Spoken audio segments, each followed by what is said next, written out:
just turned the recorder on. Okay. So again, this room is recorded, and video and audio.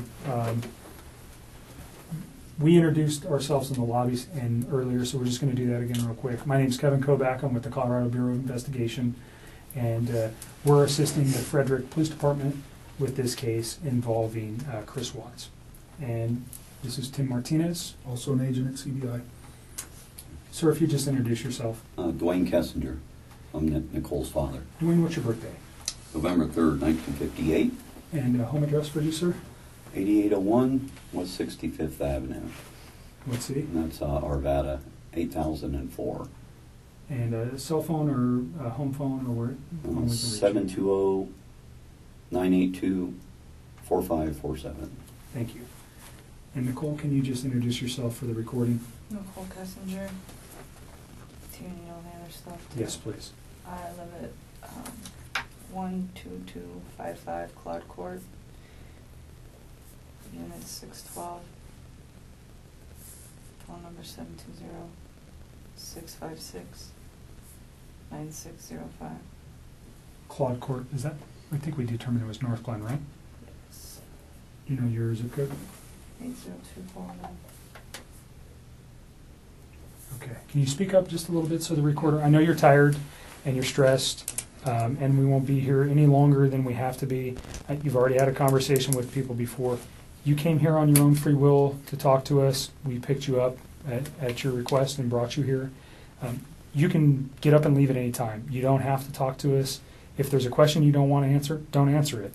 If you don't want to talk anymore, just tell me I want to leave. And I'm kind of in the way of the door, but you're not being interrogated as a criminal suspect. We're here to understand your relationship with Chris and what you know about Chris and his family, and events relating to Chris Watts. And do you know him as Chris or Christopher? Either one. Okay. So the phone number that you reached him on, can you tell me what that number was? I think I deleted that out of my phone too. I just cut him out of my life. It's a 910 number. You guys have it.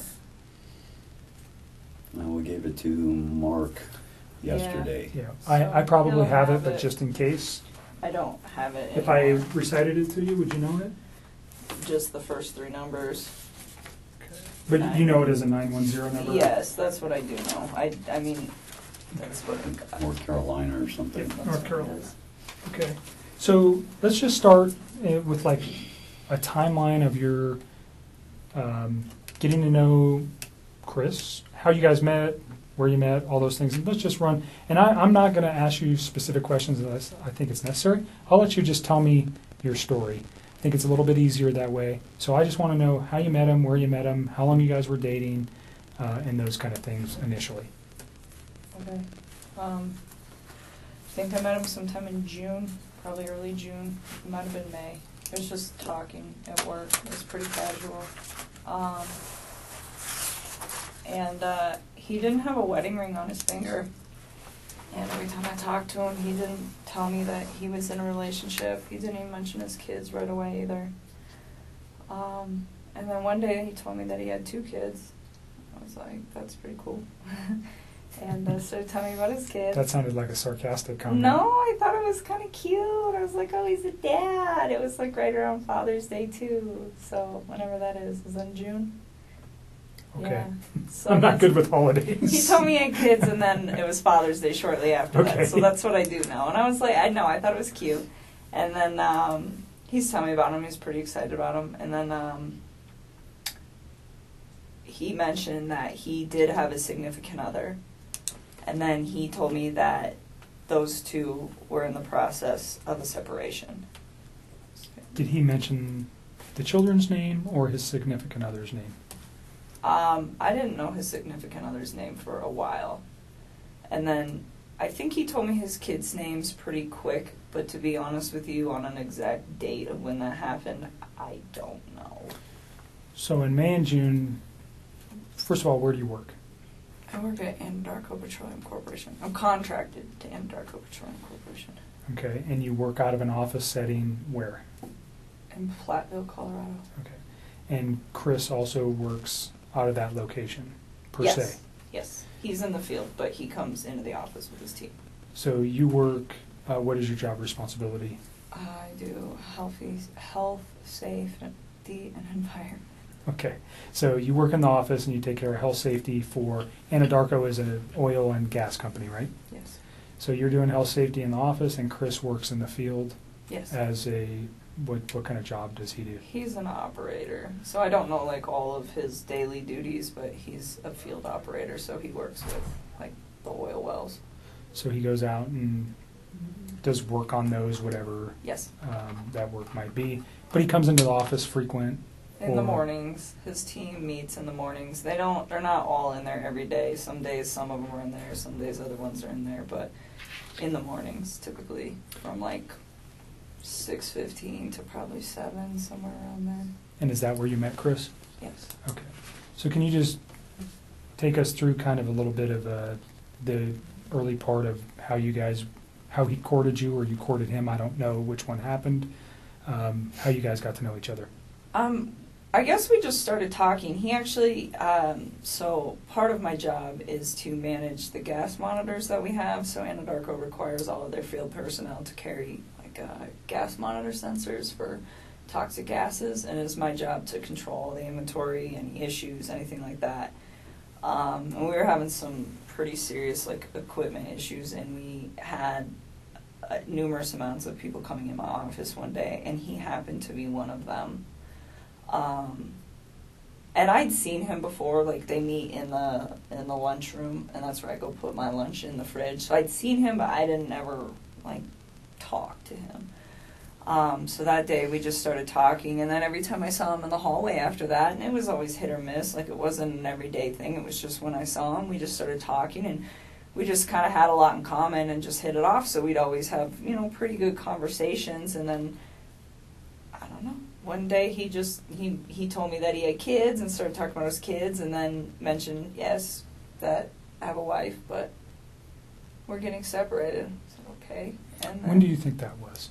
when he said all that, So specifically when he told you he was getting separated from his wife, was that within the first couple of weeks that you knew him, or was that later on? You said you met him around May or June. yeah, it was still in June. Okay. It would have been before Father's Day. So had you guys ever gone out on any kind of No. date at that time? You just No, were no. conversing at work? Yeah, that's all it was. And then, I don't know. We started hanging out. We hung out. We went to a park. Hung out at a park. Let's go back real quick. So why did he tell you that he was getting a divorce? Did he ask you out at that time? No, he didn't. I think he was probably interested in me. And so, he talked to me a couple times via his work phone, and I was like, no. Like, it was still very, like, friendly conversation. But then when I realized, like, this man is interested in me, I'm interested in him, this is personal, so we got away from the Anadarko thing, because I really don't want those guys affiliated with any of this. And So you have a work phone that's specifically... no, I have one phone that I do both on. He has 2 phones. Okay, so he had your phone, the 720-656. That's the only number that I roll with all the time. Okay. So he has 2 phones. All right. One of those owned by Anadarko and Yes, one sir. personal. Yes, sir. Do you know what his Anadarko phone number was? Okay. It's been so long, and I mean, I'm sure I could like look it up, but I tried to look it up for those guys yesterday, and I couldn't find it. Okay. We can find it. That's okay. Just wondering if you knew it. But at that point, we just like took it to his phone because I just felt it was like better that way. And we just continued to talk, and then Let me go back to the park. Where's the park? it's like down the street from my house. It's called East Lake Number 3. Your house Yes. in North Glen? Yes. And that was in the June time frame. Or like the beginning of July. It was like right around my birthday. It's like so sometime at the very end of June or the beginning of July. Okay. And that's the first meeting you had outside of work. Yeah. The basic conversation for a first date? I mean, we kept it pretty simple, I guess, I don't even remember everything we talked about. We Sure. were there for a few hours. But Understand so if I ask about conversation, what I'm looking for, was he talking about his family? during any of these meetings? Those are the kind of, I understand, whatever you guys were talking about, relationship, your life, your interests, those things, we don't need to know that. What I'm interested in is knowing is when he brings up his children, when he brings up his wife, when he brings up financial information, when he brings up his home, when he brings up anything that may have been, and it's been a few days, so you've had a chance to reflect on some articles that you may have read, and you know, unfortunately, that you're in a situation where somebody has been murdered. And that information, when you look backwards in your memory with the conversations with Chris, anything that he might have said that would be relative to that, and I'm not just, even if one day he was mad and he said, I want to do this or do that, anything like that, if he ever made any kind of statements that you were like, whoa, that was weird, or why would he say that, or why did he mention that? Do you understand what I'm looking for? No, I completely understand. I just feel like some of this happened so long ago that I can't tell you like the exact words of the exact conversation at the exact time and place, because it's like we had a lot of conversations. I mean, we talked every single day. So it's if there's like I'm trying to help you guys with the stuff like the stuff that's more current. I can give you guys a lot more like detail and exact times. But when you're asking me about something that happened 6 weeks ago and exactly what was said, it's like, I mean, I'm sure I can give you a general idea, but to be honest with you, like to pinpoint exact words, it's not going to happen. I'm not looking for exact words, just more, let's say 6 weeks ago he said something that triggered with you last night. That's what I'd be looking for. Or something 4 weeks ago. And if you don't remember where it was or the specific words, that doesn't matter. Just he said something that was off the wall, or he said this or he said that, that has caused you a moment to pause and you go, wow, I wonder why he said that, now knowing what you know today. Do you understand where I'm going with that? I completely understand. And to be honest with you, I mean, there were several discussions that we had about his current relationship and where it had gone and what it had caused. And he talked about his kids from time to time. But the thing is he was never hostile. It was never anything aggressive. Like even when he spoke of his wife and the fact that they were separating, it was never like ill. It was still very kind. It was just like, this is not working, and would explain why, but it wasn't anything out of the ordinary or anything that I think would scare me. And to this day, even after everything that I found out, I still look back at that and I don't see any red lights with the way that he spoke of his family. Okay. Can you just describe his overall demeanor over the 8, 10, 12 weeks that you guys knew each other? It wasn't that long. It was like 6 weeks that we were hanging out. Well, I guess we knew each other longer. Okay, but you met him in the office, and just his overall persona, who was he aggressive? Was he mellow? Was he calm? Was he outspoken? Who was Chris? I think he's an introvert. I would consider him to be like a pretty, I don't want to say he's a very reserved individual. I think he's probably more reserved around other people. I think he emphasized to me that one of the reasons that he really enjoyed talking to me is because if he felt like he could get out of his shell. He said around most people he just like didn't really feel the need to like talk and converse, and it wasn't just in his home life, just in general. It wasn't something where he's an introvert. And he said with me, it made him feel like he could really just start talking about things that excited him. And I think a lot of that had to do with the fact that we had things in common. So with me, I think he was a little bit more outgoing, but even then, I would still consider him to be an introvert. I mean, not on the extreme end. If an introvert went to like 1 to 10, I'd put him at like a 4 or 5. So on the lighter side of introversion. Pretty even-keeled. Yes, like really relaxed, like all the time. He was never really like worked up about anything. Just mellow, chill, easygoing guy. Very much. Okay. And he was that way with you. Did he ever have any kind of? Did you guys ever have arguments? I mean, No. Pretty short relationship. No arguments during that time. No. Did he ever lose his temper at any time? Never. You guys never had a yelling match? No. So you never saw him upset or mad? No.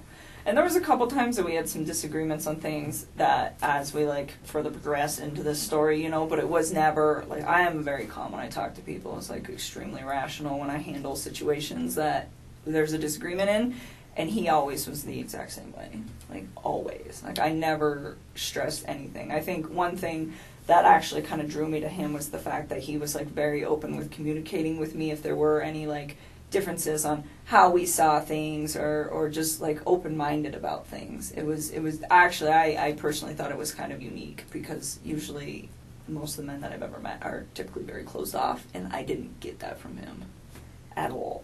But it was always like kind, very kind. So no sense that this guy had a temper, or Not at was aggressive, or he never lost his mind and yelled and said crazy stuff or anything like that? Okay. No. So can we just kind of go back to your relationship? You say you guys had a lot in common. What was that? Oh, I mean, like, we were both really into fitness. I think that's important. It's a lifestyle. Both of us ate pretty healthy, so I think that was important as well. He's like a total gearhead. He likes cars a lot, and I don't know nearly as much about them, but it's always been something that I've been pretty interested in, so we definitely talk about stuff like that. And I guess he was always willing to like learn new stuff, and vice versa. Like I like to travel a lot, and it's not something that he's done a lot, but he seemed like really interested in what I had to share with him, and vice versa. So even if it wasn't something that we originally had in common together, it was just like, hey, I respect what you have to say, and vice versa. So you guys are just yin and yang. You got along pretty well. Very well. And no time, he never gave you an indication that None. that he was having issues. So during your guys' dating time, did you guys spend most of the time at your place? Always. Okay, always at your place. Or we'd go out, but I told Mark yesterday, he asked me if I went over there, and I told him about one time that I went over to that house. I've been to that house twice, but it was very, very brief, and it was not like an extended stay. I did not feel comfortable there, or like, I just didn't want to be there. It's not my life. Like, that is somebody else's life and somebody else's existence, and I respect that. That's their space. And so I used to tell him, well, come to my house, because this is our space. This is my space. And so for me, out of respect, just for like whatever situation he had going on, and the fact that it's not my home, I felt that it was better to be in my place. And I live alone. I don't have any roommates or anything, so it's pretty easy to do that. So during June and July, were you aware that his family was not his? Did you meet his children? Nope. During June June and July. And he didn't ask me to. Okay. I mean, not that I didn't want to ever. It was just not now. It's like you're not finalized with your separation, and not only that, we've barely been dating. Like, you can't introduce kids to somebody new in a situation like that. That's something that takes time. I mean, would I have liked to have met them? Of course. That would have been a great honor for me to have somebody introduce their children into my life, but not then. It was something that it was like, okay, well, let's see where we're at in 6 months. Let's see where we're at in a year. And if we're still doing this, and you and me are still, happy with where we're at, and you think that this is something that is going to be long-term and is worth bringing your children into the picture, then yes, I would love to meet them. But it's like, not right now. You are still in this situation where you're not even completely out of it, and I'm getting in it, and that's not fair for them. And that was kind of the policy that I had with him, it was just like, yes, but not yet. So did he ask to introduce you to his children? Not at that time. Okay. I think both him and I were on the same page of eventually, if things went as they should in I understand your guys' relationship. relationship is very new and young. Yeah. So although it was short, just laying everything out helps us understand what actually was going on with him. And Yep. I might ask you a question and you're going, why the heck would he ask me that? Probably because I have information that I'm not willing to share with you, and I'll tell you that right now. I'm not going to tell you. Some questions I'm going to ask you, and you go, what the heck? I want to share some information with you. Just, it protects you, it protects our investigation. So if it seems weird, there's a reason I'm asking it, That's and fine. it's usually relative to what I know. So don't take offense to it. Again, it's just part of what we need to know. Understood. So you went to his house on 2 occasions. Yes. Was that recent? No, that was like pretty early into it, and I did not like it and did not want to go back. Do you recall where the house was? Yeah, it's like right off the highway in Frederick. Okay. And you know the streets? I mean, I'm sure I could figure it out again if I like really had to. Like off the top of my head, no. Do you know the street name? No. Okay. I would have to like drive around in there to get there. Okay. Did it look like anybody else lived at that house at that Oh, time? definitely. Okay. I mean, So is that what freaked you out? I mean, he told me that he was living in the basement, and he said, we're separated, but we're not divorced, and we're going to get ready to sell the house. And that was the impression that I was under. And I was under the impression that they were taking everything pretty slow with this, with, like, getting ready to sell the house. I mean, those are big things. So that's what I was informed. And, I mean, if you think about it, this whole thing happened in a 6-week stretch. Like, that's not really that much of a time frame. So, in that sense, like, it's believable to me. Yes, I went to the house, and the first time I was there, I hung out in their like front living room. I just sat on the floor, and it was on the 4th of July. It was the morning of the 4th, and I was helping him to set up MyFitnessPal app and like track his food, his calories and stuff, because he does pretty good with the working out and stuff. And he asked me, he's like, "Can you help me just like get this dialed in?" It's like, "Yeah, I can do that." So that he invited me up to the house, and I was already kind of hesitant to do it because I was like, there are other people that live here, and I just felt like it was an invasion of space. And so I went up there, and we just stayed in that front room, and I helped him out with that, and got him all set up with that. And then, he asked me if I wanted lunch, and he grilled chicken and carrots. And then that's all he had. And I was like, okay, so we ate, and then I left. And then there was another day about, I can give you the date-ish. Let me look at a calendar. I think it was the weekend after my birthday. Just a thing on the courtesy for the phone for, what was that guy's name, Don? This gentleman, Oh. Thornton PD. I just met him today. Do you want to do the phone I forgot today? about that. For TPD? It's not for them. They're doing it for us. Yes. We don't have the equipment with us to do it, and I asked them to do it for us. They're not involved in this investigation. He would just be a computer person. He would not be looking at any of this stuff. That would fall to myself. So keep that in mind. He's not involved in this investigation. Thornton PD has nothing to do with this, other than letting us use their facility and helping us with some electronic download. He's not going to look at your phone right now. He's going to put it on a disc, and they're going to give it to me. Gotcha. I don't know, what do you think? I really want to help you guys. I do. I feel like this whole thing is just going to be crazy regardless of whether I give you my phone or not. I mean, that's kind of how I look at it. Like, it's happening. It's going to happen. Well, the text Media's just reiterate gonna- what you've been saying all along, so it's not like... Well, they do. That's the other thing, too. I mean, that's kind of a good backup. Yeah, I'll give I it think to 'em. you hit the nail right on the head. There's reasons why we want everything. It validates things that we know. I'm not going to come out and tell you that if you tell me something today, we'll validate it with your text messages, whether it's the ones we have now I or the will- ones you're going to give us. I'll give Certainly. it to 'em. If you want to go get him. I want you to read this, is what I want you to do before you decide that, okay? So the second time I went to that house, I'm not sure what day it was, but it was the weekend of the 14th. Of August? July. I don't know if it was the 14th or the 15th. One of those 2 days. But we had went out and we stopped there just real quick on the way back. And we were there not very long. But that time I saw a picture of his wife and one of his kids. And I remember thinking to myself, like, wow, she's so beautiful.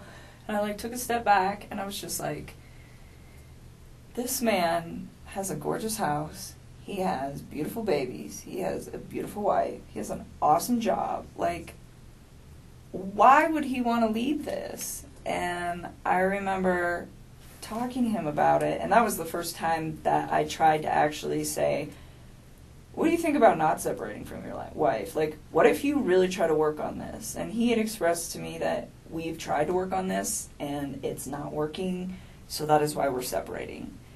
And I spent some time, like, just, you know, kind of, because it almost made me feel bad, where I was, like, to the point where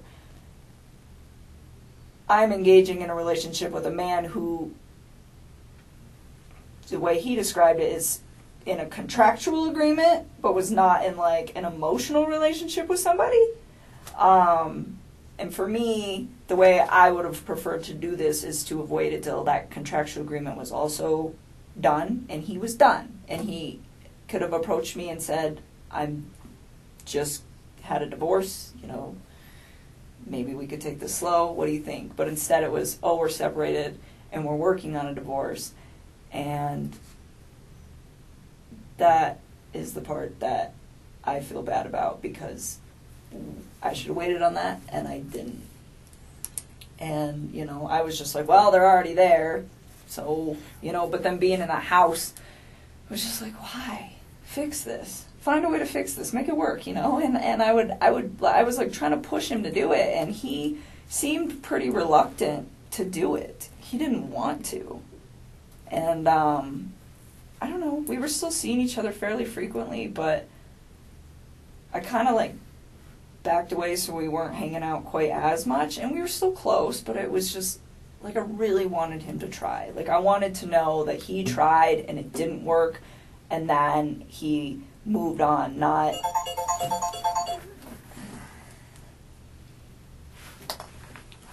that, you know, they both kind of tried and then he got himself into a situation with somebody else. And I don't know, I just thought he had a beautiful life going on, and he could have made it work. That was the way I looked at it from the outside. So is this something you reflected on since this event, or was this you? No, I was doing it then. Like, you said this doesn't look right. He's kind of, I don't want to be responsible for breaking up a marriage, especially with 2 children. Is that kind of the gist I'm getting here? I didn't think it didn't look right. I mean, I think he was legitimately sleeping in the basement, and I didn't think that these two were, I mean, I think it was like, hey, we're both stuck in this house for now. We got to sell this. In the meantime, you live here, I live here. We sleep in different rooms, take care of the kids. That's just like kind of how I took that. And no, I didn't think it didn't look right. I just thought it just seemed like he had so much going on, and it was just beautiful, that I was like, why don't you just try this out, you know, and see if you can fix it. And he'd always be like, well, what about us? What about us? I'm like, don't worry about us. Like, that is more important. Like, try to see if you can, like, salvage whatever it is that you have going on with your wife. And you know, I always got the impression that he was a great father to his kids, like, always. And so, you know, I was like, and be the dad that you want to be. I was like, and see if you can make it work. And he just, like, we kind of talked about it off and on for, like, a few weeks. And I was just kind of like, I don't know. Like, I think I was kind of, like, cold feeting about it after I went over his house. And so this was, like, pretty early on.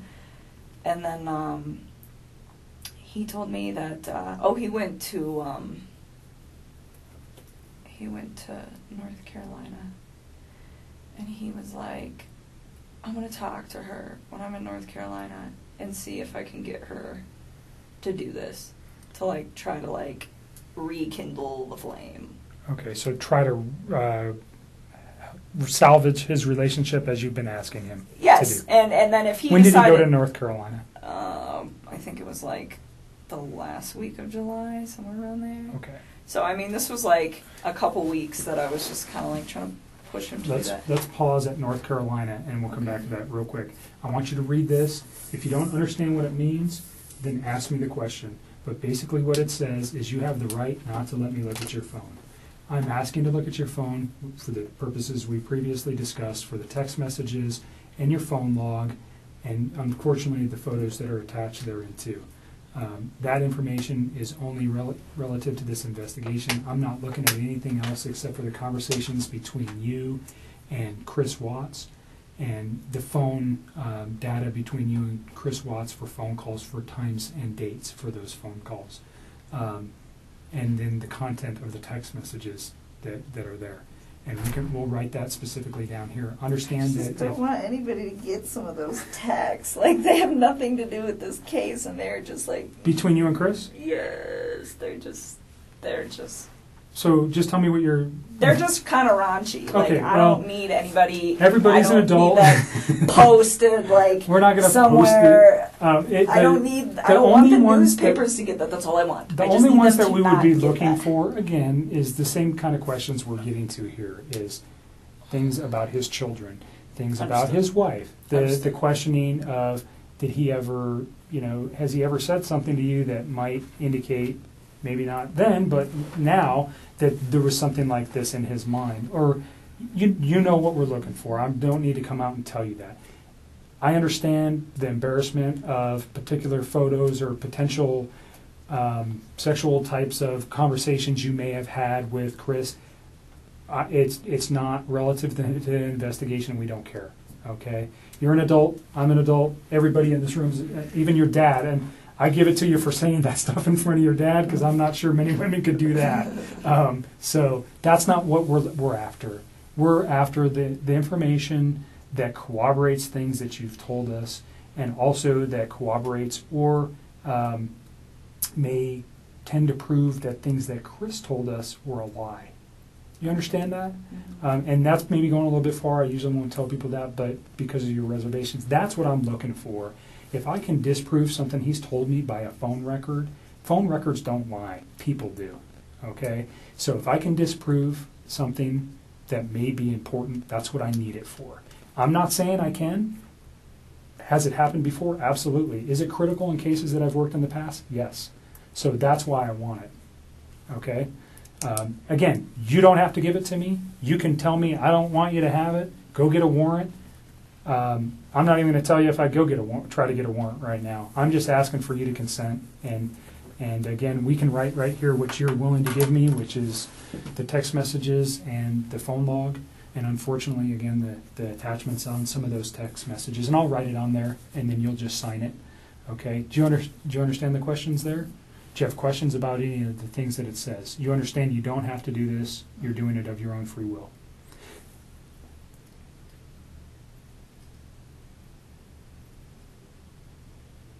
And I know you're tired, so if you want to let your dad read it too, He will. Thank you. that's a good idea. Can you fill it out before I sign it? Yep. And just you read it, and if you have any questions, then we'll put on there what we're after. I'm so hungry. You should have told me. I would have got you some food. I got food in my car. It's not staying down.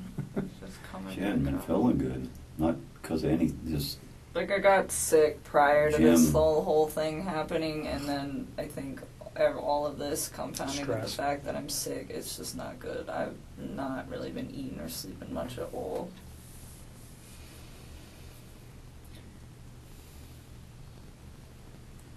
yeah. I'm with you. We definitely need to accelerate the case because the more it takes, the less sure that they are of situations. But on the other end, I think if you do just that only, You tell me what you're willing to provide to me, and we'll is write that it good on. enough? I just want, like, our text conversation, and then, I guess, our phone call records. So I'm going to put. So the time and date of the phone call records, and then our text message. Could we Text. get photos of him? Huh? Could we get photos of him? Off of Would that? you mind if we got his photos that he sent to you? Oh, well, they'll be in that text message thing. So all his photos were sent. There was no apps or anything else you No, used that you no, guys no, were no, sending. no, It was no. all just text messages. Yeah, Okay. So it'd be an attachment to a text that he sent you. pretty much. But Everything is in the text and the phone call records. so Like, all of it. because we don't have it on tape, we discussed prior to turning the tape on Tuesday, which would have been the 14th of August. You had read some newspaper articles on the 13th and the 14th that regarded this case. You had also had a conversation with Chris at some point during the day on Monday. And on Tuesday, because of what you found, specifically what you said was, and don't let me put words in your mouth, but you found out that his wife was pregnant. And yes. And you did not know that prior. And you found that out via the newspaper articles, and that caused you concern. Well, I just realized that he was lying to me, and I was like, well, if you can lie to me about this, what else are you lying to me about? And it made me realize that maybe his wife was in danger at that point, and it was day 2, too, and she still wasn't home. What did that cause you to do with your phone, though? Oh, what, when I deleted those?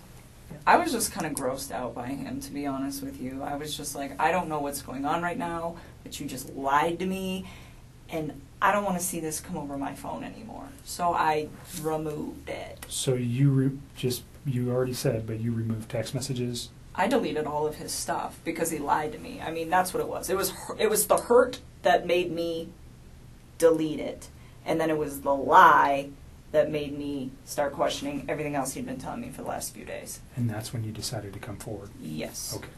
So just for context, Yes. when people delete stuff off phones, usually we go, No, hold on a no, second. no. It And wasn't that's why I malicious wanted, at right. all. It Yeah, no, I'm wasn't not saying it's malicious at malicious, all. He lied to me. It just hurt. Like, I had never felt like he'd ever lied to me before. And it was a big lie. I mean, Right. telling somebody that you're in the midst of a divorce and then you have a wife that has a 15-week-old baby on the way is a huge, huge thing. And I was very taken back, and it was hurt. And so at that point, I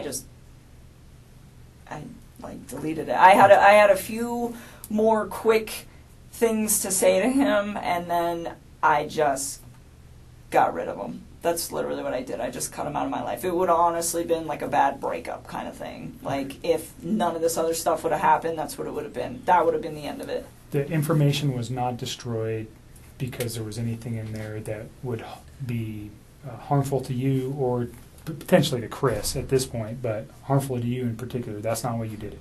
No. You did it out of, excuse my language, this guy's an asshole, so I'm getting rid of him, and I'm getting this stuff off my phone. That was like me kicking him out of my life. Okay. And then, like I said, and then realizing that he lied, that was when I was like, okay, maybe his family is in danger, and they're not coming back, and they're not staying with a friend. Yeah, when did I go over there? Tuesday morning? Wednesday morning. Wednesday. I called you Wednesday morning. That's when we started discussing you guys need to get everything that could just... You can understand the importance of, Oh, no question. We were... like I said, people lie, phone records don't, and they really help specifically establish dates and times. Mhm. I think we have a very good grip on that in this case already, but there may be a time when we go, we need to know something else, and then we would have it. We don't want to lose it, and that's really what it is for us, is if we lose information that later on we go, man, I wish we would have got that. And we may never even use these. We may never even look at them. But if we have it now, then we don't worry about losing it. So I appreciate you being cooperative and giving it to us. Yeah. So the first thing I wrote was text messages between Chris Watts and attachments. Okay? So, because we're talking about the photographs, unfortunately, that cause you much disdain. And then I am going to put phone log for calls between yourself and Chris Watts. Your phone number is 720. 656 9605.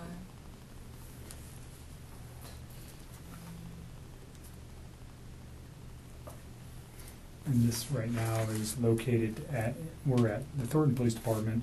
It's going to be moved to so this is kind of, doesn't make sense, but we're here. It's going to be moved to the Colorado Bureau of Investigation. He's going to download it here, but I'm going to take it with me, just so you know. It's not staying here. Okay. They're not going to retain any of this. This comes with me. Okay. Okay? Is there anything else you want on there? I think that's about... That's it. I mean, I don't have social media. I don't really have anything else you guys can pull. Okay. Is there anything else you know of that could help us with this that is not on this sheet? As far as like data, That's on your phone? no. I mean, everything we did was like text and talk, pretty much.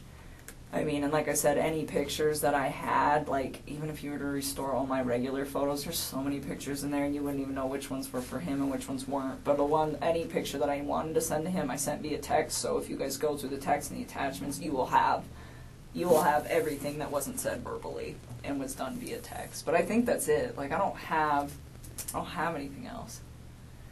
As far as, like, no Facebook, no Instagram, no Twitter, no LinkedIn, like, none of it. So, there was never any of that kind of correspondence. So I think that should probably cover everything you guys will need. Is there any particular messages that would help me so I don't have to look at, because whatever's on your phone, I don't know how long we're going to get back to, but let's say is there a particular date or time or message that stands out to you that would be relative to, specifically to the investigation into this case, that might assist me in understanding why something like this could have occurred? I'm still in shock that this whole thing happened. I Like, can imagine. That's why I gave him the benefit of the doubt for the first day, because I was just like, no way. Like, I didn't even think about that. I mean, murder was not on the top of my mind when somebody doesn't come home for an evening, especially if they've just, like, had some sort of, like, heated conversation. It's like, okay, you guys are separating, you have a heated conversation, you leave for a night. Like, I didn't even think this guy killed his wife. I mean, that like, murder is on something on the top of my mind when I call one of my friends for 3 or 4 hours and she doesn't answer the phone. Like, that doesn't even process to me as, like, a real thing that is a possibility at that point. And so that's why I gave it a day, and then the second day I was talking to him, he was just, like, a hot mess, I could tell. And then with, like, the way he was talking to me, and then that's kind of when I cut him off and I stopped talking to him. And then... So remember what you just said, and we're going to get to that, because that's probably a very important conversation. So if you want to know days, I would probably honestly just start at, like, Sunday and work your way forward. I mean, all the rest of that stuff, it's just, like, the small talk of, like, hey, this, you know? I mean... And your relationship building through the 6 Yeah, weeks. I mean, like, and if you go, like, maybe, like, a week further back, like, there's times, like, I was trying to help him find an apartment, like, just for him, not for me, but for him and his kids, to get set up. And, like, there's times where I'm like, well, where's your wife moving to? Like, how close is she going to be to you? You should be within, like, 30 minutes of your kids, so they're close. And, like, you want to be close to their school and close to your gym. And, like, what's your price range? Like, I was helping him get all of this stuff set up. And it was, like, in a very decent manner. And I don't know if all of that is in text. Some of it's probably on the phone. Like, at this point, I've talked to him so much that I don't even know which parts are, like, verbalized and which parts are texted at this point. But we can figure it out. Okay. You see what I wrote? Text messages between Chris Watts and attachments, and then the phone logs for calls between your phone number and Chris Watts. Mm-hmm. Those are the 2 things that we'll ask to be extracted from your phone. So if you're okay with that. Why does it say items removed? Cell phone data. Isn't that this? That is that, and that's what he's Uh-oh. going to remove, and then that officer is going to fill that out. Gotcha. What is the date? I don't even know what Today is the 16th.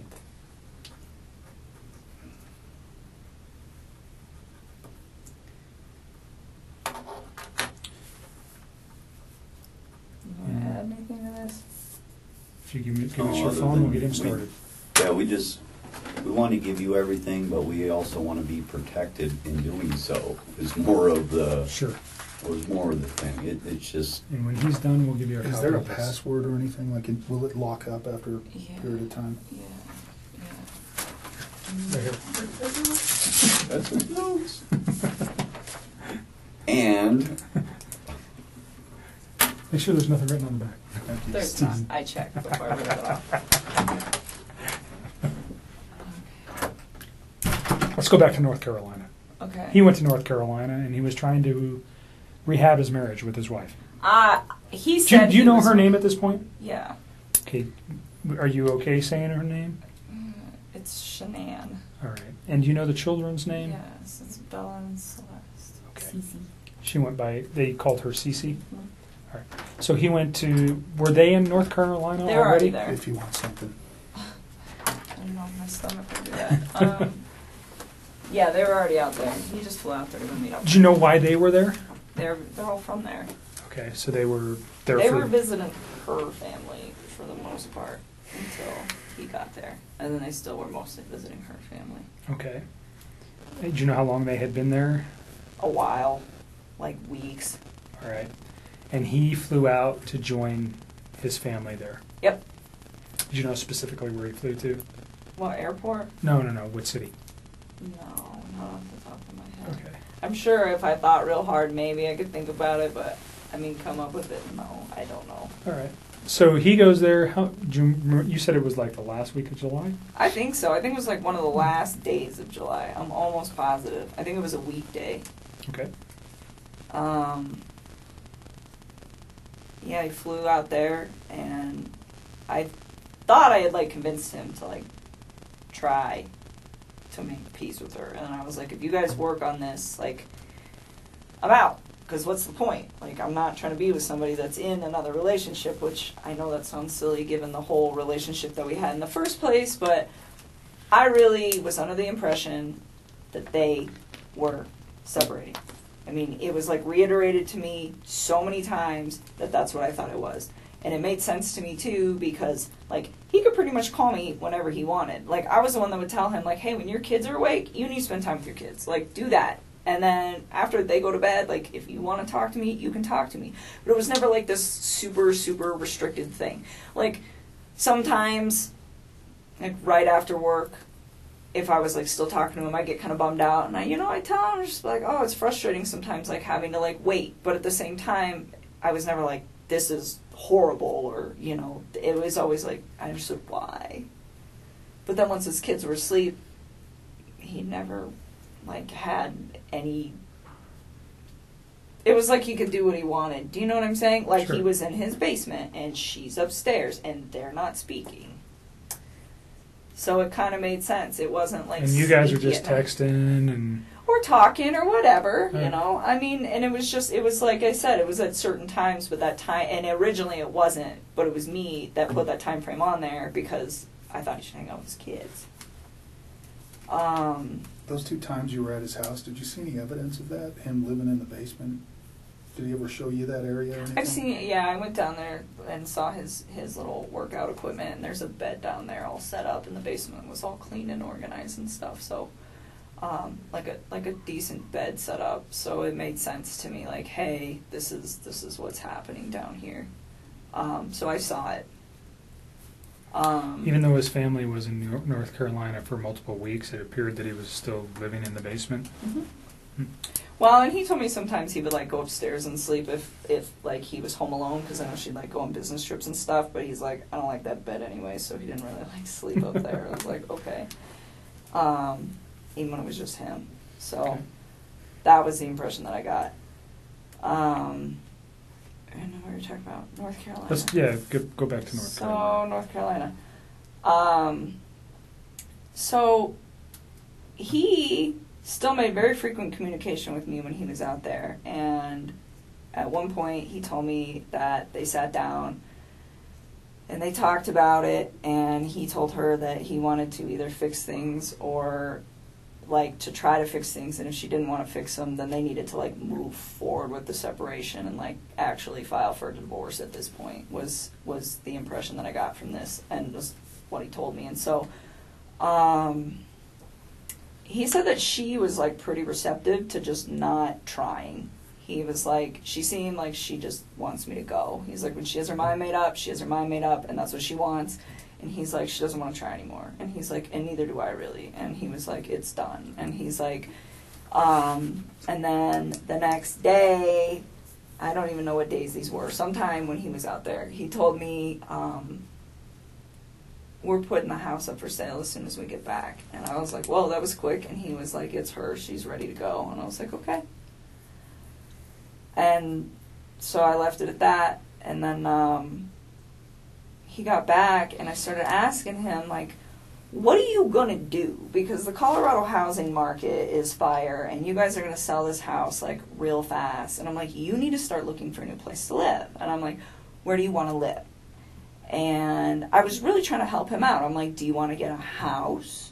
Do you want 3 bedrooms so you have one and each of your girls have one? I'm like, do you want to, like do an apartment? Like, what do you want? Where do you want to live? Because he's in Frederick, but that whole area over there is just like a bunch of small towns, and you can kind of just pick and choose. Everything's kind of, and so he told me, well, I like Brighton, and I was like, okay. And then he told me he wanted a 2-bedroom apartment, and he said he wanted one room for him and the other room for his 2 girls. And I thought it was kind of cute. Like, I remember telling him, I was like, yeah, me and my sister had bunk beds, like, at my dad's house. And I was like, when we were little girls, and me and my sister the same age apart as him and as his 2 daughters, you know. So I told him, I was like, they're going to love it. I was like, they might be, like, stuck in one room together. I was like, but they'll become, like, best buddies. And it was really exciting. Like, I liked helping him, and I just wanted him to, like, I don't know. This is what he told me he wanted. So I was like, well, I will help you do the research. But another thing that I really took care of was to be like, where is she moving to? I was never like, you know what, screw your wife, try to get full custody. None of that bullshit. It was always just like, you know, I'd ask him, I'm like, well, what kind of custody are you guys going to have? Because he at work, they're about to switch his schedule. So right now he's like a Monday through Friday, and they're about to switch these guys to 8 days on, 6 days off. That's tough. That's awesome. And I was asking him, I was like, are you going to have your kids like on that set of days off? I was like, because that would work perfect, like 1 week on, 1 week off. And I was just like, you know, we just talk about it. And I'm like, what is your plan? And he's like, we haven't figured out exactly what we're going to do about the kids yet. But he told me, he's like, Colorado's a 50-50 state, and she's okay with everything 50-50. Like, he said that she was, like, on board with this because she wanted it too. Like, she was checked out of this relationship. So that was, like, how he made this sound. That it was, like, a very, like, kosher, we're done kind of thing. Did you ever give him, like, books or articles or anything to read about saving your marriage? Did you ever provide anything to him like that? About saving his marriage? Yeah, like how to recover a marriage or how to save your marriage. Or, you know, there's all sorts of publications and books out there. No, but I did tell him, and I don't know if I did this through text or phone. That will be something you guys will, I'm sure, figure out. But I told him a few times, like, I think that you should take the time to read some articles about what separation does to kids. You know, and I told him, I said, when my parents separated, we were literally like 3 and 5. We were almost the exact same age as these little girls. And I told him, I said, you know, I was so young when it happened that it didn't really have like a big negative effect on me because I was so small that I didn't really process it too well. I was like, but I do have cousins that their parents got divorced when they were like 10, 11, and I think that it hit them a little harder. You know, and he's like, oh, they'll be fine, you know, and I told him, I was like, even though they're small and you think that they'll be fine, I was like, I think you guys should just read about it just so that you guys are prepared in case, you know, one of these two starts having a hard time with the fact that you guys aren't in the same house anymore, you know, and I would tell him, I was like, you know, there's pros and cons to it, like, because he was like getting ready to do it, and it would be like, you know, it's kind of cool having 2 Christmases, and, you know, like, your parents get to go, you know, be happy doing whatever it is they want to do with their lives, and they don't have to be in a situation that's probably not good for the kids because it's not good for those two, you know, but at the same time, it was like, just read. Like, that's what I always used to tell him. I'd always tell him to, like, I tell people to read about everything. Reading is so good for you. So he, at this time, is telling you that, yeah, I am the guy trying to save the marriage and she doesn't want it. That's what he told me. So, and then he was like, she doesn't want it, so I'm not going to do it. And then it was like, we're filing for divorce, we're selling the house, and this was like all as soon as they were coming back from North Carolina, like boom, boom, boom, boom, boom. Would you recall when he gets back from North Carolina? No, I don't even know how long he was out there. I know it was like less than 2 weeks and more than 1. Okay. I don't remember. So he comes back early August, would that be fair? Oh yeah, it was definitely like in the first 2 weeks somewhere. All right. Probably the second week of August at some point in that. I don't remember when. Does his wife come back with him at that time? Or Yeah, they all came back. They all come back at the same time? They all came back.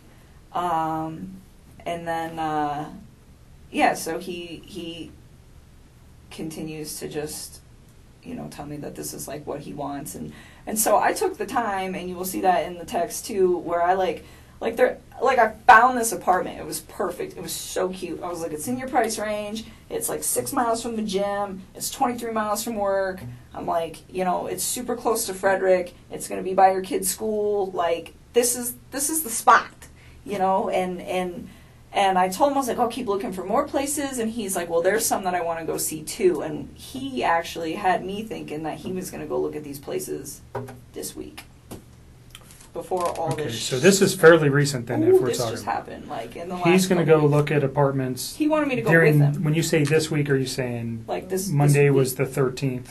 Like this week. Okay. Yeah, so I told him, I was like, well, pick out a few spots, and if you want me to come with you, I'll go look at them, but you know. You said earlier that he had never, or that the apartment wasn't for you and him. It was just for him and his children. Oh, yes. It was you had no intentions of moving in with him. No, I have my own spot. I still have a lease there till July, and even then, like, he never asked me to move in with him, Okay. and I never tried to move in with him. I mean, I told him, I really try to take everything with this whole situation very slow. The only part that I screwed up on was the fact that he wasn't completely separated from her when him and I decided to spend time with each other. That is where I screwed up. But other than that, everything else, it was always like, you know, you build your life, I'm going to build my life, we will intertwine them, but I am not ready to, like, do this. And he respected that. And I even said that, and I don't know, that might be in the text, but said that too, where it's like, Chris, like, you need space. Like, you're just getting out of a divorce. Like, personally, I think jumping into a new relationship is a little quick. It's like, I was in a relationship earlier this year, and I think this is also a little quick. And I'm like, so why don't we take our time? And I'm like, if you guys end up doing a week on, a week off with your kids, I'm like, the week you have your kids, be with your children. And the week that you don't, I'm like, I don't even want to see you every day. I'm like, I think we should spend like a few days of that together. I'm like, because I like my space, and I think you need your space. I think you need your space to, like, develop your identity again and, like, get it back, because I think he's just been, like, so wrapped up in this whole thing that he's got in his own life and his life that he doesn't remember probably what it's like to, like, be single or have time where it's, like, just him. Sure. And so I was just like, you know, like, embrace that. I think it's a beautiful thing, and I really try to, like, take it smart with all that. And it was the same thing with his kids. I was just like, you know, like, and we talk about things every once in a while where I'd be like, hey, if I ever meet, you know, because, like, I have a lot of house plants. That's a good example. So I have a lot of house plants, and I told him, I was like, one day if I ever meet your kids, I was like, I'm going to show these girls how to, like, paint pottery and plants. I was like, I think they would love to see something grow that they built. I think it would be really, really cute. And, like, little stuff like that, but it wasn't very frequent. It wasn't, hey, we should get married, and hey, we should have babies, and hey, I want to live with you, and hey, I need to meet your children now, and let's cut the mom out. It was never like that. And there was never any conversation about, you know, we can't do this with her around, we can't do this with the kids around. No. He never said that, you never said that. No. So the way you guys were trying to make this work was just, you know, slowly trying to come together because of his current situation, and you, by your own account, Mine. I mean, you're I don't just wanna a independent person. It sounds like pretty much, Yeah. and but through text message or through conversation, he never said, "Hey, you know, this isn't going to be financially able. I'm not going to be financially able to do this," or "This isn't a good thing. I got these kids." None of those conversations ever came up. No. I mean, he told me, like, he had a budget restriction. So for his apartment, and I'm pretty sure this is in the text, and this will probably be in the last couple weeks, he told me $1,100 to $1,400 when I was asking him. Like, because I told him I'd help him do homework. I was like, you do some homework, I'll do some homework, we'll knock this out, because if you guys are for real putting the house up, you got to figure it out. And so that was his budget. And I remember asking him, I was like, you sure you don't want to just get, like, a house? And he's like, I never thought about a house. I'm like, yeah, you can rent houses, man. Like, it's a thing. And he's just like, I don't know if I can afford that. And I was like, okay. And I knew that those two had been through some financial trouble. I definitely found out a lot more about that situation in the newspaper recently.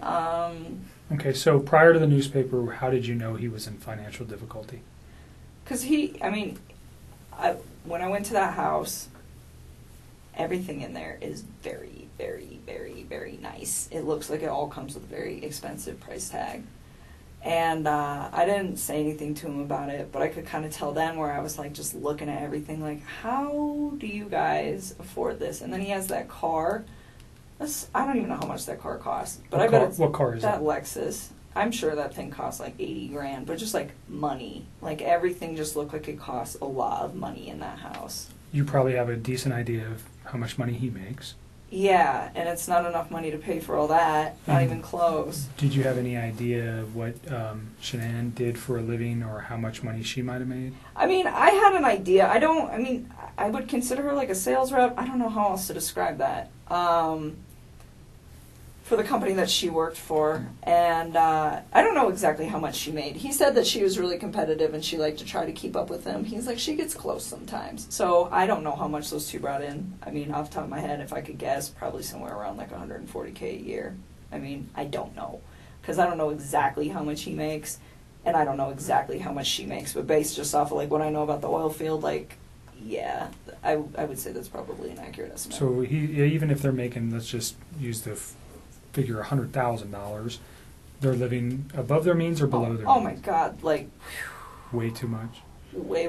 Did he ever discuss with you any of those issues? I mean, a little. I mean, I didn't know about the bankruptcy or any of that till I read on the newspaper about that. But I think he was really frustrated with the situation. He told me, he's like, I feel like my paycheck goes in my bank account and I just watch it go like this. He's like, but it doesn't have to. He's like, she makes it like that.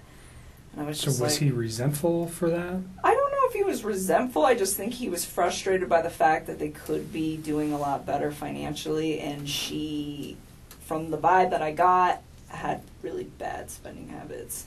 So she was a spender. The car, hers or his? I think it's hers. Okay. I'm pretty sure that that's hers. Do you know what other car they might have? Well, I mean, his APC pickup truck.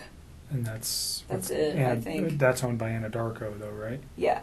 But so I don't think they own any other vehicles, as far as I know. I think it's just that thing. And Anadarko doesn't allow him to drive that on his own personal time, right? No. So he's just got one vehicle. Yep. And it's a very expensive Lexus. And then they live in a pretty expensive house. It's a huge house. Yeah. I was very taken back when I saw it. I was just like, whoa. How? And then you the guys... fixtures inside caused you to pause. Everything was just like. And then you mentioned today you read something about bankruptcy. Yep. What did you read? That those guys filed bankruptcy for a lot of money. Who are those guys? That couple. Okay. In 2015. Oh, Shanann and Chris. Thanks. Filed bankruptcy in 2015. Okay. And you said for a lot of money. Do you recall the amount? No, because it was different in each of the newspapers, and I don't know which one to believe. Okay. So, hundreds of thousands of dollars. So, yeah, I didn't know that. Let's go just back to him and the financial. He tells you he has a concern enough to at least express something to you that he's frustrated with the way she spends, or he's upset with working so hard and never having any money, and she's kind of the responsible party for spending most of the money. I pretty much got that vibe. I mean, he just told me, he's like, we're house broke all the time. I was just like, that's unfortunate. And I asked him, I was like, do you have 401k? And he was like, yeah. And I mean, the reason I ask him this is because if I get in a relationship with somebody, I want to know, like, what kind of baggage that they have. I think that's important if I walk into a situation where I'm like, hey, I have good credit and I have all these things that I've been building and you don't have your stuff together, like, what are we going to do with this? And it's important for your long-term You're smart. thing. So I'm preparing. And so I just asked him, I was like, well, do you have 401k? And he was like, yeah, I do have that. And then I asked him, I was like, I didn't ask him, like, how much debt they had or anything, but I just said, is your lifestyle sustainable? And he was like, no. Okay. And I was like, how long do you think that's going to take? He's like, I don't know, but it's not sustainable. Where did his girls go to school? I don't know. He never actually told me. Like, when I asked him once, it was like when I was trying to find him an apartment, I was like, are you comfortable telling me where your girls go to school? That's in the text, too. I was like, so I can figure out what distance from the apartment is. I was trying to just make his life convenient with, like, him, his ex, his kids, and all the stuff that he needs to do and work. And he was like, don't worry about it. Their school's pretty centrally located, so anywhere in the area that we were discussing will be fine. And he just left it at that. So he didn't even tell me, which was fine. I respect that. Daycare is obviously very expensive for a 2 and 3 and 5 year old. Oh, yeah. right? So I understand. did he ever bring did he ever discuss that? Never. Okay. Never. Like I said, the only financial thing he ever said is just like, she just likes to spend money, like a lot of it. So that was just kind of the vibe that I got from that, and that it was a lifestyle that she liked to live, like very, like materialistic kind of lifestyle. Wanted to Like it project was- a certain image. Yes, all the time. And he said that was why they got that house too. It's like she wants everybody to think that we live a certain way and that we can like sustain all this stuff. And he's like, and we can't. And I told him, I said, when you're in those situations, why don't you, I'm like, do you like voice your concern about this? And he told me, he's like, when I try to talk to her, he's like, she's really bossy and she usually shuts me out. And he's like, when she does that, he's like, I just let it go. And I was just like, all right. I mean, I don't try to like interfere with how those two interact. But I did ask about it because I'm just curious, because I would never put myself in a situation where someone was like, you know what, we're going to live in this house that costs like double what we can afford, and that's how it's going to be because I want everybody to think we're fancy. Because I wouldn't do that. I mean, to me, like, I wouldn't put up with somebody doing that to me. And I'm not saying that that's what she was doing. I mean, for all I know, he could have been completely lying about this. He could be the one spending all the money. Sure. You know? This is just what he told you. Exactly. So, I mean, that's as far as I can interpret it. So I can't be like, well, oh, she needs to do this and she needs to do that. But he voiced his concern where it's just like financially, I'm in a very bad spot that I don't need to be in, but I'm stuck in. And that was kind of where he was at. So, but I mean, he was never like mean when he talked about her. He was never hostile, like nothing like that. He just, I mean, very calmly like, this is the situation. And I think the only reason that he even provided me with that information is because I asked. Okay. You said something about her being controlling or Bossy. bossy That's what he said. Bossy. in like all aspects of their life, or what?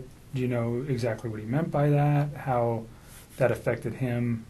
I think he was just saying when he voices his opinion, it's not her. Is the gist of that, which I thought, from what it sounded like from their separation, from them trying to separate, that was a big deal for him, where he was saying that the reason that they don't really get along anymore is because he feels like he's not heard. He says that he comes home from work and he tries to talk to her and she'll just be like, 1 minute, I'm on the phone. Or she'll like scroll through social media and she like doesn't acknowledge him. And he said that he'd addressed it with her a few times and they're calm. He said they don't really like fight. Like they don't scream and yell. And he said he'd addressed it with her a few times and he said it just fell on deaf ears. He's like, she just seems like she's not interested anymore. And I think it made him sad because, I mean, he was like all about his kids and he seemed like he was trying to be all about her, but it just wasn't reciprocated. And I think at that point he was just like, they just kind of like fell apart. Okay. Just kind of drifted apart. Was that your words or his? What, that they fell apart? Those are mine. Okay. Those are mine. He just said that they didn't communicate very well, and it wasn't in a aggressive way. Communicate. It was just the fact that they didn't like communicate at all. They didn't talk. Yeah, they had children, and was there ever mention that he was trying to resolve or save his marriage for the children's sake? A lot of people talk about that. Did he talk about that? I mean, he told me that he believed that the only reason that those two had still been doing it as long as they've been doing it, he told me that her and him have had communication issues for about 6 years, where she just seems really like detached and uninterested in like trying to like build something with him. And he said, and I said, 6 years is a really long time for you guys to not fix that, considering they were married for what, 8? I mean, that's like the majority of their marriage. And he said, sometimes I think we just do it for the kids or something like that. I mean, it's been a long time since I've seen these conversations, so I don't know like verbatim, but it was pretty much just like get you to remember something. Yeah, like, but he said it wasn't just him though. He was like, I think she does that too. Okay. You know, I mean, and it was like this equal part where they are just kind of like going through the motions, I think. Mm-hmm. And so, like, when he told me that she was cool with like the 50% everything and just like breaking it off and being really civil about it, it kind of made sense to me, because I was like, the way he made this sound, it wasn't, oh, she's this horrible person, or oh, I'm this horrible person. It was, her and I have drifted so far apart that it's kind of a mutual agreement that this is not going to work. So in those 6 years, though, they had 2 children. Yep. And you said earlier you did not know she was pregnant until reading the newspaper. Yep. So that never came up in any conversation. There was no indications that that was going on. None. He never hinted to anything like Nothing. that. As far as you knew, he was just leaving her. He had 2 children, and that was the final take on that. Yes. I know why he lied to me. He lied to me because if I'd have known that he had a child on the way, I'd have never wasted my time with him in the first place. Like, none of this would have even occurred if he would have just told me the truth. So do you think if he found out that you, if, let's say this week you guys were to go look at some apartments, and this is hypothetical, but you've never found out that his wife was pregnant, would that have changed anything? Like you just said, if I knew his wife was pregnant, I wouldn't be in this picture. So if his wife was not pregnant, and forgive me, but if he takes her out of the picture, you're never going to know that she was pregnant, right? What do you mean takes her out of the picture? Like, If he murdered her, she's out of the picture. You're never going to know if she was pregnant. If he can get away with murder, you're not going to... I got divorced from my wife. You say, do you understand what I'm saying here? If she's gone... but this... Don't lead, Hypothetically. please. Yeah. Don't lead Hypothetically. on. If she... Okay. You understand where I'm going. If Right, you but didn't know... You're leading into Right. questions that are nothing with your... If you didn't know, though, Wait, Nick, that she was there... did you hear what I said? I'm following you. I just want her to answer a question that relates to...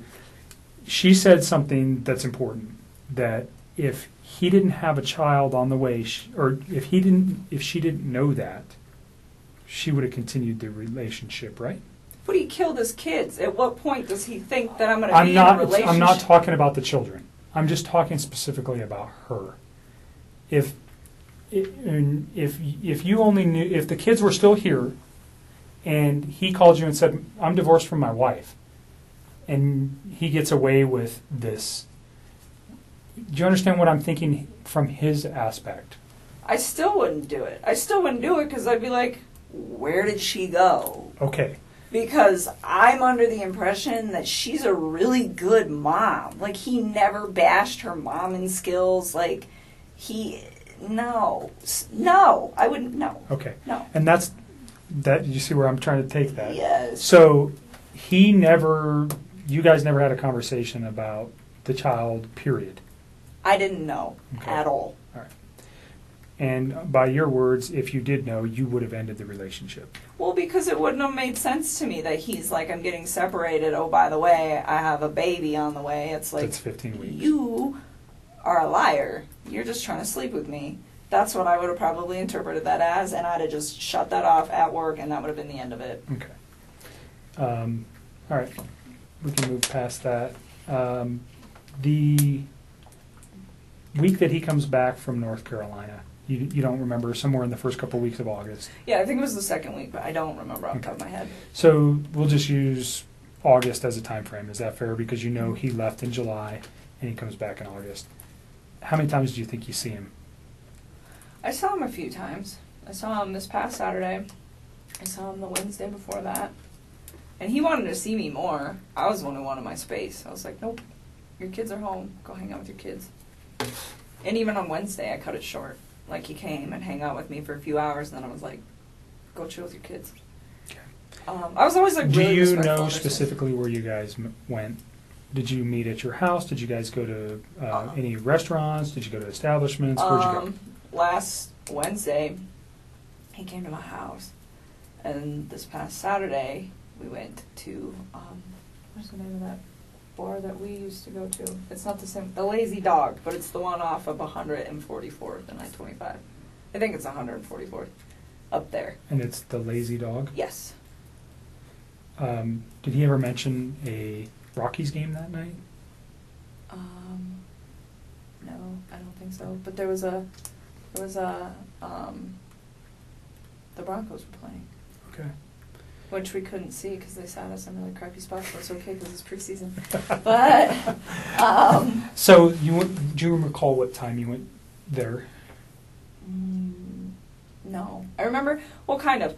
So he had to get a babysitter that night. Do you know who that was? Somebody who's really young. I remember I asked him who his babysitter was, and he's like, we have two. This girl's only 17, but the other one's out of town. So this girl's going to stay, and she doesn't do overnights, so I got to be back by 10. And I remember her saying that, and him saying that. And I don't know what time he got to my house. It was between, I want to say like 5:30. It might have been 5, but I don't think so, because I think the babysitter, if I remember correctly, showed up at like 4:30 or something, and he was like, I want to spend time getting my kids acclimated to her, and then I will come. So his children didn't even know her? Oh, no, they knew her, but he was saying, like, he likes to, like, stay there for a little while he doesn't just, like, walk out the door when they show up. It's, like, a transitional thing. And so, that's why I'm saying I don't know how long it was. I want to say, like, 5:30, and then he had to be back by 10, so he left at, like, 9-something to be back by 10. So he picks you up? What was he driving? No, he didn't pick me up. He came to my house. We drove my truck. Okay. So he gets to your house, you know what he was driving to get to your house? Off the top of my head, I don't remember. I'm pretty sure he usually drives that Lexus, but he doesn't always park it in my complex because the parking, there's not good spaces. So where you guys pick me up at, a lot of times he'll just park out there because there's room. Okay. So that kind of works so that because there's just not a lot of room in my apartment complex. But off the top of my head, I don't know what he was driving. What kind of truck do you drive? I drive a Toyota 4Runner. Okay. So you guys take your 4Runner to the Lazy Dog. Yep. And you said they sat you in crappy location. It's Where just were you inside the bar? When you walk in, you just hang a right, and we were like one of the first two booths on the right when you walk in the door. It's just not it's a good spot, but just not for the TVs. And we actually went to the other Lazy Dog. We went to the one that you and me go to. Where's that at? Federal and 20th. It's 120th and Federal, and we went there, and they have a different menu, and I was like, I don't want to eat this food, so we should go to the other one. So initially you go to the 120th Yes. location. Did you actually get seated? Kind of, sort of. They were like cleaning off a table, and we were standing there, just kind of looking at the beer menu and the food menu, and I was like, I don't want this, and so we left. 6 o'clock? Probably somewhere around there, 6:30, and then we left and went to the other one, and we ate dinner. And you're in like first or second booth, right to the right of the door. Uh-huh.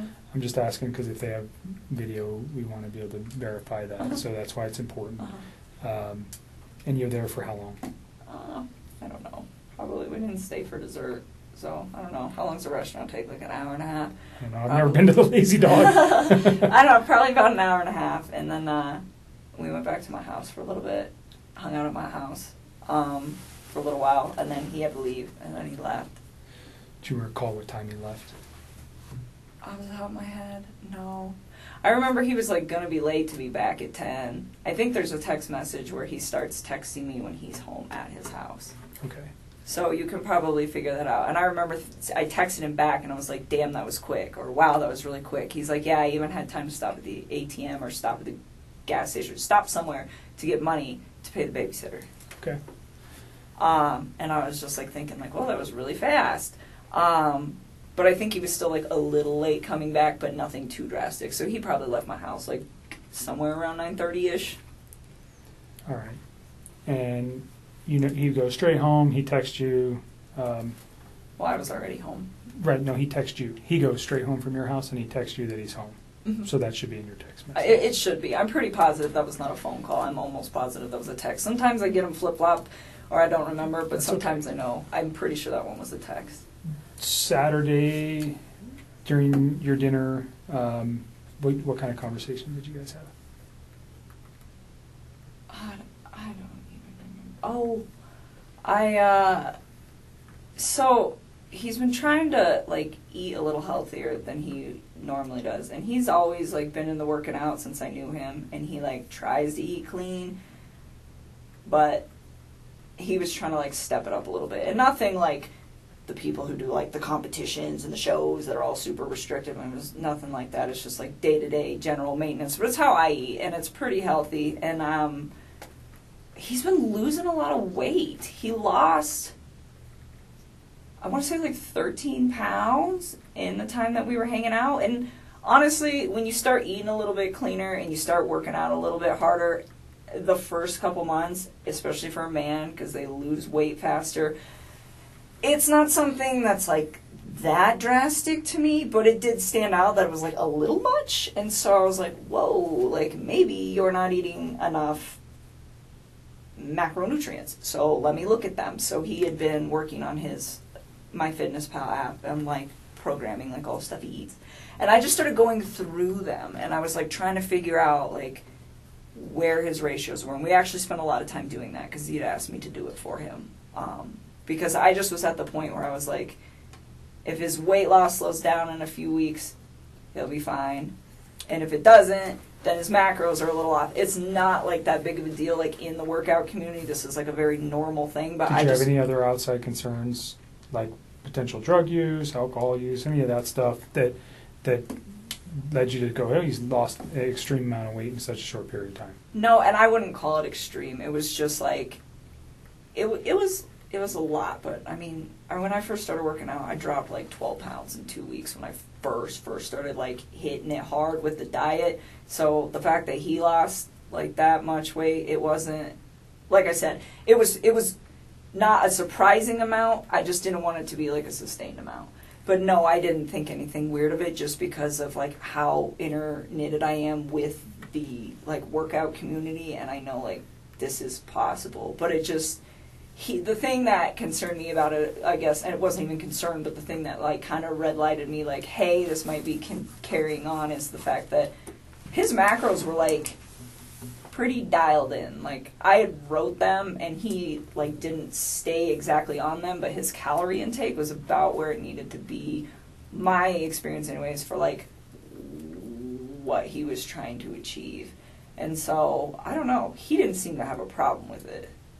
He liked where he was at with all of that. So that was your main conversation Saturday? That was like a big chunk while we were there, is like us actually going through, because I was like going through each item like, why are your ratios off? Do you know where his kids or wife were that night? On Saturday? Yeah, his kid. Well, you know his kids are with the babysitter. Do you know where his wife is? She's in Arizona. Okay. How do you know that? Because he told me. Okay. Do you know what she's doing there? I think she's on a business trip. He didn't even tell me right away. He actually told me, I think, like on Saturday or something. It might have been like Friday or something. I honestly don't remember. I just remember I was like really surprised where he's like, hey, like, I'm going to try to get a babysitter if you want to hang out or something like that. And I was like, why do you need a babysitter? Like, your wife's home. He's like, no, she's out of town. I was like, oh. Okay. Is there much conversation regarding that, her on being on a trip, or the children on during those conversations? Not really. I just asked him what time she was coming home on Sunday, and he just said really late. Okay. And that was it. I mean, there's nothing really to talk about with that. Okay. So your conversation's mainly health related. Mm-hmm. You guys return to your house, and then he goes home, and then you talk to him for a few hours on Sunday. Did I? Are you asking me, or are you telling me? I'm asking you. Oh, I was like, I don't even know. Someday, honestly, so wait a minute. That was Saturday. We're talking about Saturday. We're not talking about Sunday right now. Okay, so you're still on Saturday. Yes. You guys have a phone conversation when he gets home? That was the day that he got the babysitter and I went out to dinner, not Sunday. Okay. Okay, sorry, I just want to make sure That's you okay. got your Yep. days right.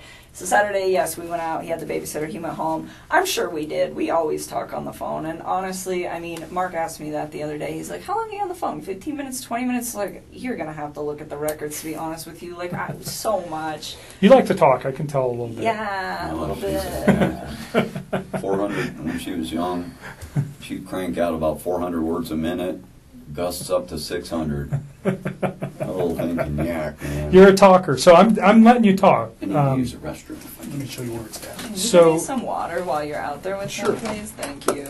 Another bottle? Let's Yeah, at least one. let's move to Sunday. Sunday. Well, Okay. let me reverse something. Your conversation with the children, or about the children, was there ever talk about medical concerns with either of the children? Well, I know Cece is allergic to not peanuts, like pine nuts. Pine nuts. So she has a nut allergy. Yes. Did they take meds?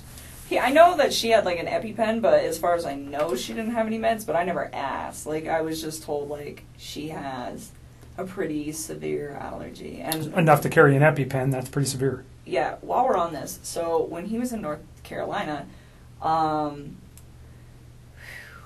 this is all like hearsay now because it's like this is not a conversation. Like he's telling me this stuff, but who knows exactly what happened. But he went out there to go see his family and her family.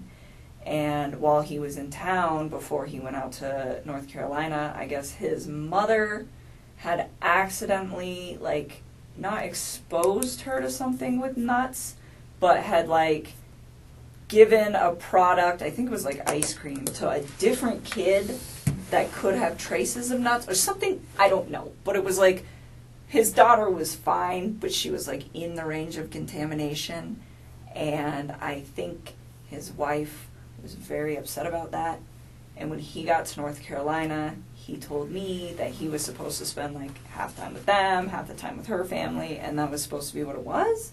I don't know, but he said that he went to go see his family, and they weren't answering the phone for like a day or two before he went out there, and then when he got there, there was a note on the door that said, son, if you step by, we're at the beach. And they ignored him for like most of the time that he was out there. And His own family? yes, his mom, his dad, and What do his you- sister. What's the significance? Do you know why? Yeah, he said, and again, I don't know what is true with this man anymore and what's not, but he told me that, like, leading up to it, I was like, well, why are your folks, like, ignoring you? And I was, like, really concerned about this. Like, every single day he would talk to me when he was out there, and I was like, you talked to your family today? You talked to your family today? Did you talk to your dad? What happened? Did you talk to him? No, I didn't. Or, yeah, I talked to my mom. Well, what'd she say? Are you going to hang out with him? Like, I wanted him to see his people because it's important. Family is an important thing. You know, it just needs to function properly. And Sure. And so I was like, well,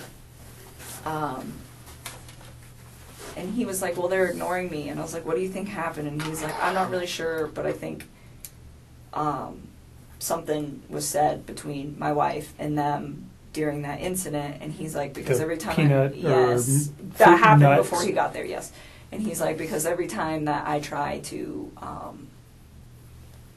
I talk about possibly going over there to see if they're home, she gets upset about it. And I was like, okay. And he told me that his mom and his wife did not get along at all. He said that his mom didn't even show up to his wedding because she's like really did not care for Shanann. So again, I don't know what's true and what's not, but I just know that there was like some tension there. Mhm. And again, like that part is like, I feel like it's almost third party, so that's why it's Sure. like I didn't even Well, but bring it up came from him later. to you, so it's not.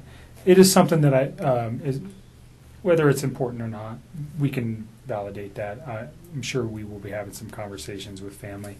You know, what does it mean? I don't know. But Yeah, I don't know either, but I just know so like, maybe she, I don't know. well, and then he ended up seeing them on the last like full day that he was there, and they told him supposedly that she had gotten really upset and had screamed and yelled in front of Chris's sister's kids that are very young, and to his mom and to his dad, and said like, you're never going to see Chris again, you're never going to see me, you're never going to see the babies, and just like threatened them, and then like walked off. And I guess that was the incident that happened prior to him coming out there, and then she didn't tell him about it. Mhm. She just like let it go, and then he just spent all week trying to figure out why his family was like Mm. not trying to be involved. Gotcha. So again, I'm not sure. That was like it just feels really third party, so it's hard for me to like talk about because Sure. like, I don't know how That's okay. much validation. So there is and all that. beyond the nut allergy for CC, did you know of any other? Did she take meds that you know of other than carrying an EpiPen? His kids or his wife? No, his children. No. And now, well, if you know anything about his wife's medical conditions, if she had any. No, I've like read in the newspaper they keep saying, oh, she had medical conditions, and I'm like, is that a misprint? Are they talking about CC, or is that just something else I don't know? So you don't know anything about Nope. Shanae having any kind of medical problems? No. Okay. Covered Saturday. So there's a phone call Saturday night, actually, from, it can't be Saturday, it had to be Sunday. I wrote that down quickly. Sunday night. Is there anything else you think, let me just back up, from the Saturday where you guys had a meal at the Lazy Dog to prior for the 6 weeks that you guys were serious?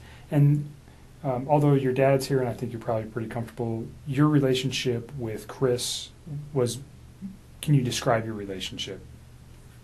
I mean, when he was with me, I considered it to be fairly healthy. It was open communication, and it was what I thought was honest, and it was very calm. It was respectful. We got along really well. He gave me my space when I needed it. I gave him his, and anytime like he wanted to take care of it, like anytime that his kids could be in like his life for hours or days or whatever, whenever they were home, I made sure that I wasn't a presence in his life so that he could be the best dad that he needed to be. And I mean, I thought what we had, it was very comfortable for me. I enjoyed it. I think he did very much as well. You guys, 6 to 8 weeks, 2 months, whatever it was, you guys had an intimate relationship during that time. Yes. Okay. So you're pretty serious. Did he ever tell you that he loved you? Yes, he did. Did you ever tell him the same? A couple times. Okay. Notwithstanding that today, because those thoughts may have changed for you, but on, let's go Sunday into Monday or Monday, did you still love him on those days? I think it was something where it was like I said it a few times and I meant it, but he definitely felt the urge to say it to me a lot more than I did to him because it was just all very new to me, and it was like, take your time with this. Like, you don't need to like rush that, you know? Like, I remember when he was in North Carolina and he was like trying to patch things up with his wife and he told me he loved me, and I was like, don't say that to me. Like, please go try to fit. And I mean, and that might even be in the text too, where it's like, don't say those words to me and then go try to make peace with your wife and lay in bed with another woman. Like, just don't do that. And I was like, it's not that I don't appreciate what you're saying to me. It's like, it just didn't sit right for me, you know? So I just be like... Almost like an insecurity where he had to say that to you? Or? I don't know. I think he like...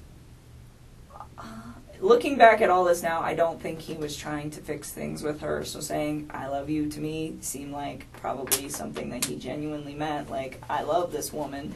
And regardless of where he was going to end up that night. But to me, in the way that I was perceiving things, he had told me that he was trying to fix things with her. So it's just like, this is an inappropriate time. And I wasn't mad at him. And I'm pretty sure that's in the text too, where it was very like calm, but it's just like, it's almost disrespectful, where it's like, please don't. I'm like, you know, if we get to that point where it is you and me, like, yes, you can say that, but not then. Like, that's... So you thought he was very genuine when he said that?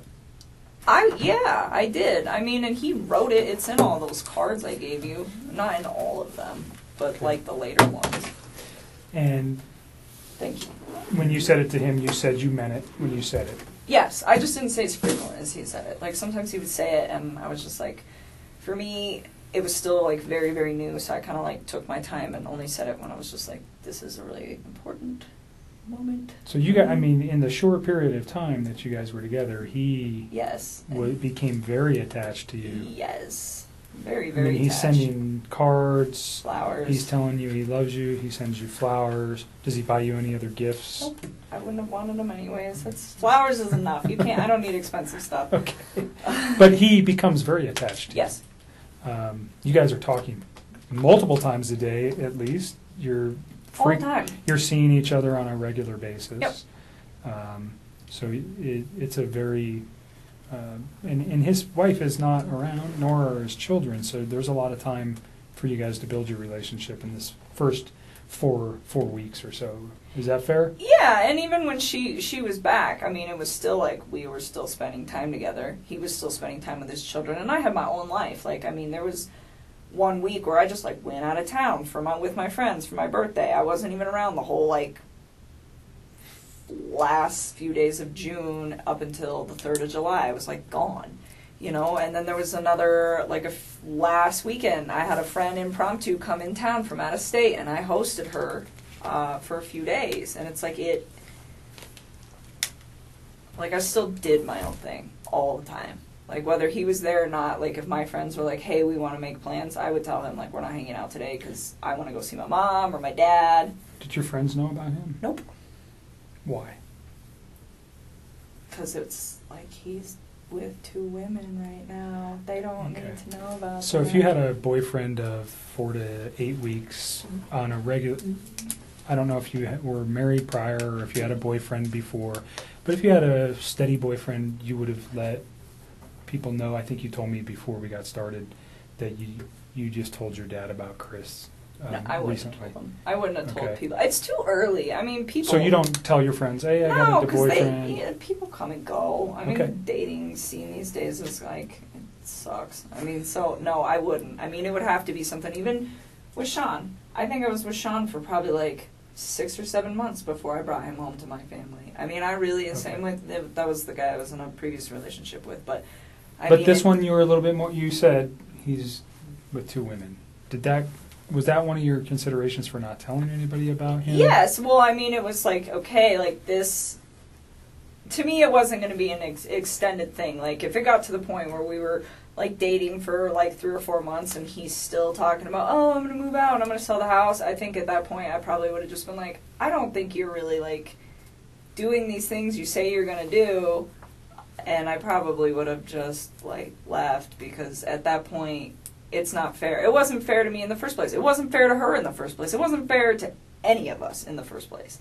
You know, it wasn't fair to his family for him to have an affair. It wasn't fair to me to have him lie to me and make me think that everything is going to plan. And still to this day, I don't even know what's a lie and what's not. I don't even know if they were, like, filing for divorce. I don't know if they were putting the house up. I don't even know anymore what is real and what is not. But what I do know is it's just like, you know, that wasn't fair to me either, because if I'd have known not even all the truth, but like obviously some of it, I wouldn't have even engaged in any of this in the first place. And it just, I mean, and that's the part for me, just like on my personal level, outside of everything that is happening, that is gonna affect me long term. It's like, you know, I'm gonna wake up every day and know that, like, this mom and her unborn child and these 2 little girls are not around anymore, and it breaks my heart. It is so, oh my God.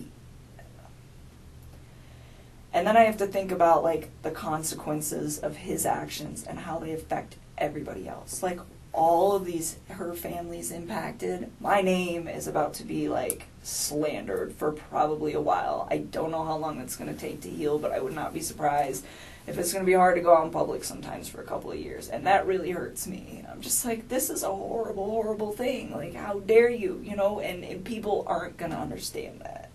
You know, they're going to say, oh, you know, you're the woman that had an affair with this man who took out his whole family. And I take a step back and it's just like, I didn't know. Like, it's, he's so disgusting. I'm so ashamed of him and everything, and I just, oh, those little girls, they're so little. They're so little. We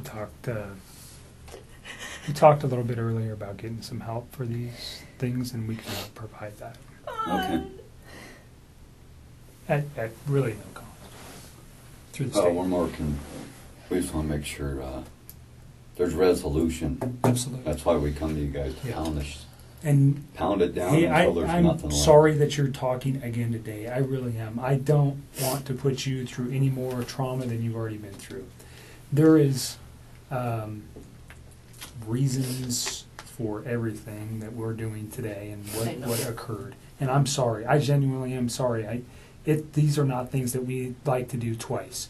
It's the same thing with other types of victims from other crimes. We want to do it once and we want to be done. Unfortunately, we didn't know yesterday what we know today, and that's why we're here, because we need this video. And I am sorry, because I know it's hard to talk about it. God, But it's it's so sad, and she's pregnant. And, you know, on our end, we God, and didn't, they're so cute. They're so little. Like, why? Why? How? I don't even understand how you could, like, bring yourself to do that to somebody who's, like, that big.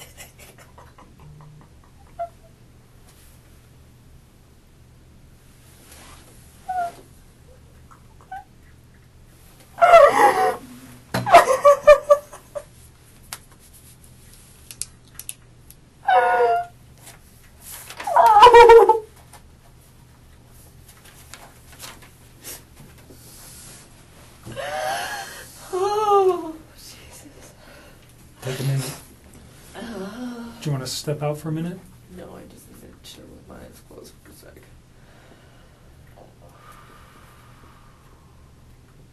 I still cannot believe this is happening.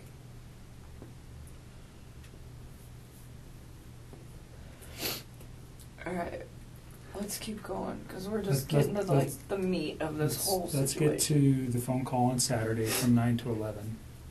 What did you guys, or pardon me, on Sunday from 9 to 11? Yeah, we talked a few times. So,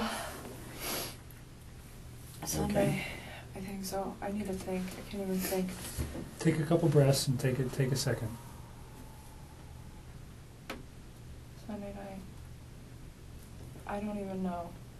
I don't think I was like concerned about anything at that point. You guys had had a meal, a nice meal the night before. You knew his wife was probably coming home late that evening. Oh, you know what? I still don't remember what we talked about. I like honestly like we talk about so much random stuff. Like it's so hard to pinpoint some of these things. I don't remember what we talked about. I do remember that was a long phone conversation though. We probably talked about all sorts of stuff. One thing I do remember though, that I didn't remember earlier when I was talking to Mark. So this is like where I'm starting to remember like little bits and pieces. And I don't remember. Yeah, I know. So the phone conversation. I don't remember what was in the phone conversation. Probably nothing of relevance, to be honest with you. But usually he talks to me when he's like down in the basement in his bed before he goes to bed and before I go to bed. And I could hear the TV on, which I thought was kind of weird. I didn't ask him. I just heard it in the background. And I remember thinking, and it was like right before we got off the phone, I was like, why the hell is he up? And there's like no TV downstairs. So I was like, well, maybe, I don't know. So no TV in the basement where he usually calls you from? Yeah, and I don't know how many TVs they have. Like, I've never been in their bedroom. Like, I went upstairs once, and it was, like, to their little playroom, and I just, like, looked at it, and I was like, that's super cute that your girls have books, and that was, like, it. And other than that, I have never been in any of those rooms in that upstairs. Like, to me, it was just, like, you don't know. Like, ever. I had no... So, I don't know if he has any other TVs. I'm assuming by, like, how much other nice stuff they have in their house, it wouldn't surprise me. So, I'm not quite sure what room he was in at that point. But I just remember hearing the TV. And I was like... It was just weird to me. Because I was like, why are you watching TV right now? It is, like, super late. And that was the only thing... And he had phoned you? Or were you guys already talking when the TV was going? Or... I just remember, like, I, like, picked up on it, like, later, but I don't think it was, like, throughout the whole conversation. Okay. Like, I just remember it being towards the end, because I remember thinking, like, wow, it's really late. Something I didn't ask you about the house, because you'd been there twice, and it just made me remember. Do you remember how you guys accessed the house? That's a good question. So... Once through the garage, and I think once through the front door. I think the first time was through the front door, I think. And I think the second time was through the garage. Was there anything unique about either of the doors when you went into the house that might not be typical of another house? Like a unique door? Not the they door have a itself. camera on their door. Okay, I mean, there's I a know that. camera on the which door? It's on the front door, isn't it? I don't know. I'm asking I you. think so. Okay. I don't know. Did he use a key to access the house?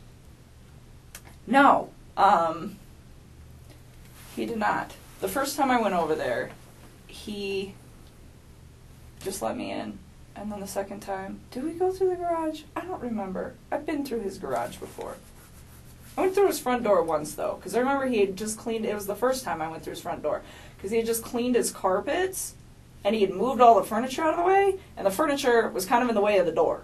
And he's like, the door doesn't open all the way right now. I'll move all the furniture back when the carpet dries. So I do remember that, just kind of offhandedly. And the second time, I want to say we went through his garage, because I remember his garage. I remember, yeah. So he was at the house when you went there. You were never there by yourself. He was at, yeah, or no. he took you there. The first time he was already there, Okay. and I met up with him. And the second time we went there together. So the front door, I asked if he had used a key. He let me in. Okay.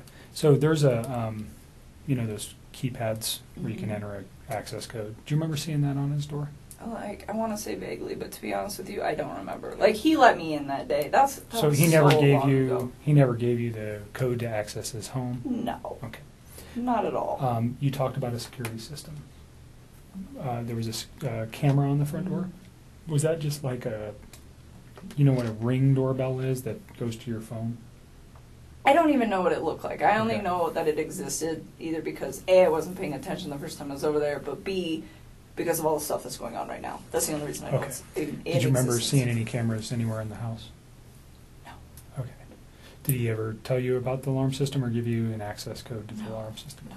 I wouldn't have asked for that. I wouldn't have wanted that anyways. Sorry to regress to that. No, I'm you're going to okay. go back to the phone call, or where you noticed the television in the background of the Yeah. phone call. Yep. So I didn't know what room he was in, but I was just like, I just thought it was weird. Because he's always like, before I go to bed and I lay down, he's always like kind of trying to do the same thing. We just talk. It's like a really chill thing till one of us is about to pass out, and then that's like the end of it.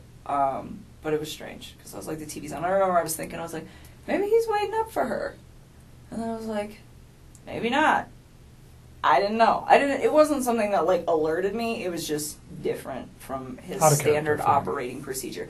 Because whether his wife is home or she's gone, he's always got kind of like the standard op when he calls me. So that's why it was kind of like unique. Okay. Because it doesn't really fluctuate when she's there and when she's not there. He's pretty like free reign with what he does.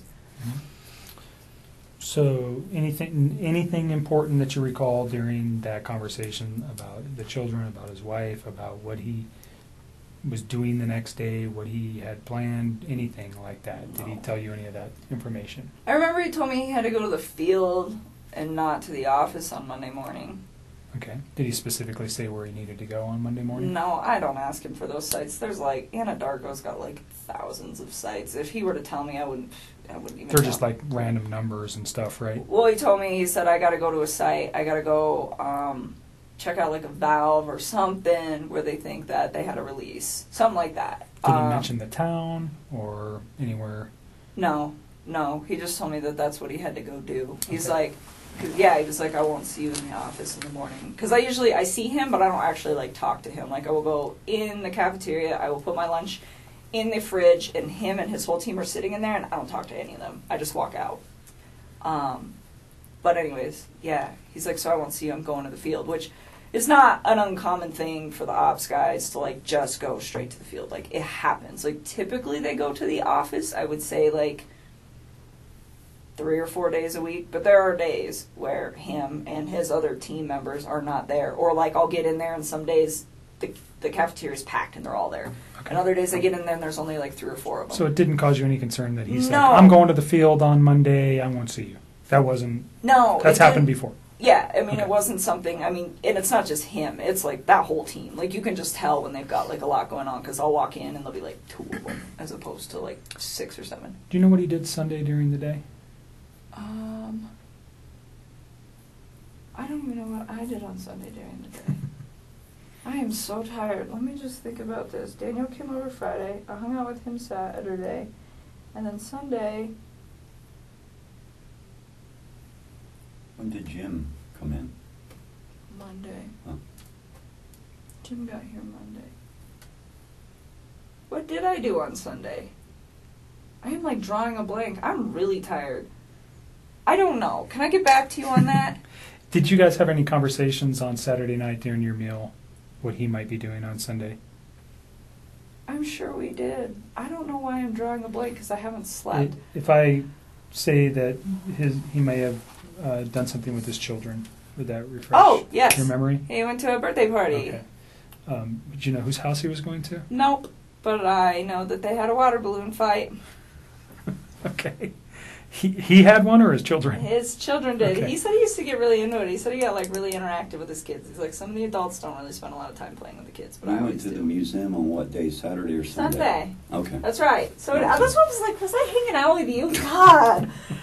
Very So memorable event, huh? We, Oh, it was, me and him and my stepmother and my wife sister yeah. went to the museum. And What that's museum? right, the Denver Museum of Nature and Science. And they went to brunch prior to that, and I skipped brunch, and I went to the gym. You shouldn't have. It was good. I had to do core day. That was the last time I worked out, actually. That's so what we did Sunday. Okay. Yeah, so core day, and then we went to the museum, and then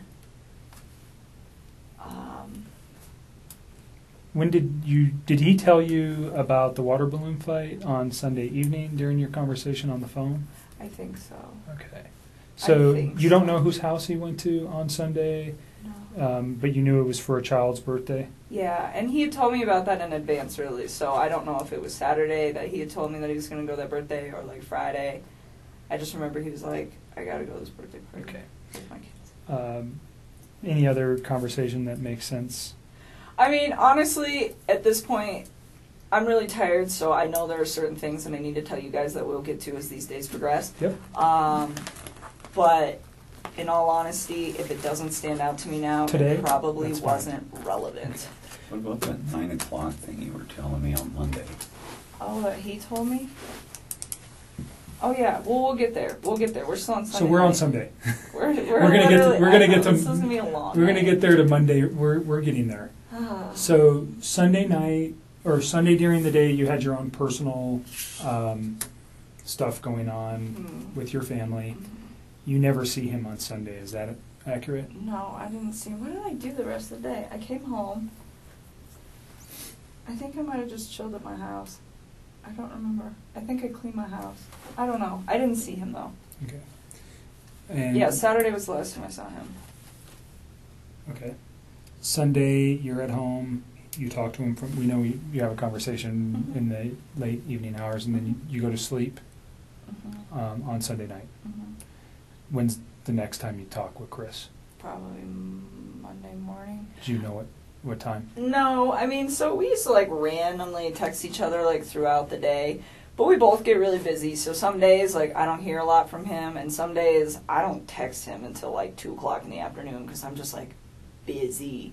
And I remember I didn't hear a lot from him that day, which was like that's not out of the normal for either one of us during the day. But at one point, I do remember he like texted me and he's like, "Oh, it's been a really busy day," and then like said some other stuff, which I'm sure you will find in my text. What he said, I don't know. It wasn't obviously anything that was like alerting to me. That's what I'm saying. Like at this point, like I remember really key things, but if it's like a conversation that I'm like, I don't remember exactly what was discussed, it's because it was probably just bullshit, like just talking to each other. Yeah. Small talk stuff. Yeah. But I remember he was busy that day, and we didn't talk that much. And then I clocked out at 3 is what my time card says. That's what I was showing Mark the other day. And I got home to go meet my buddy. One of my good friends was coming over to my house. And he actually has a key to my house, so he was actually there when I got there. And Who's that? My friend Jim. And so Jim came over, and I got home. He was there. He had like just walked in the door, and I remember, like, briefly after he got there, I checked my texts. I mean, briefly after I met up with Jim, I, like, glanced at my texts.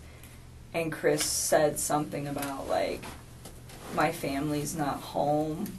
Or, like, my wife and kids aren't home. Like, something to that effect. And I told Mark, because he asked me for a time.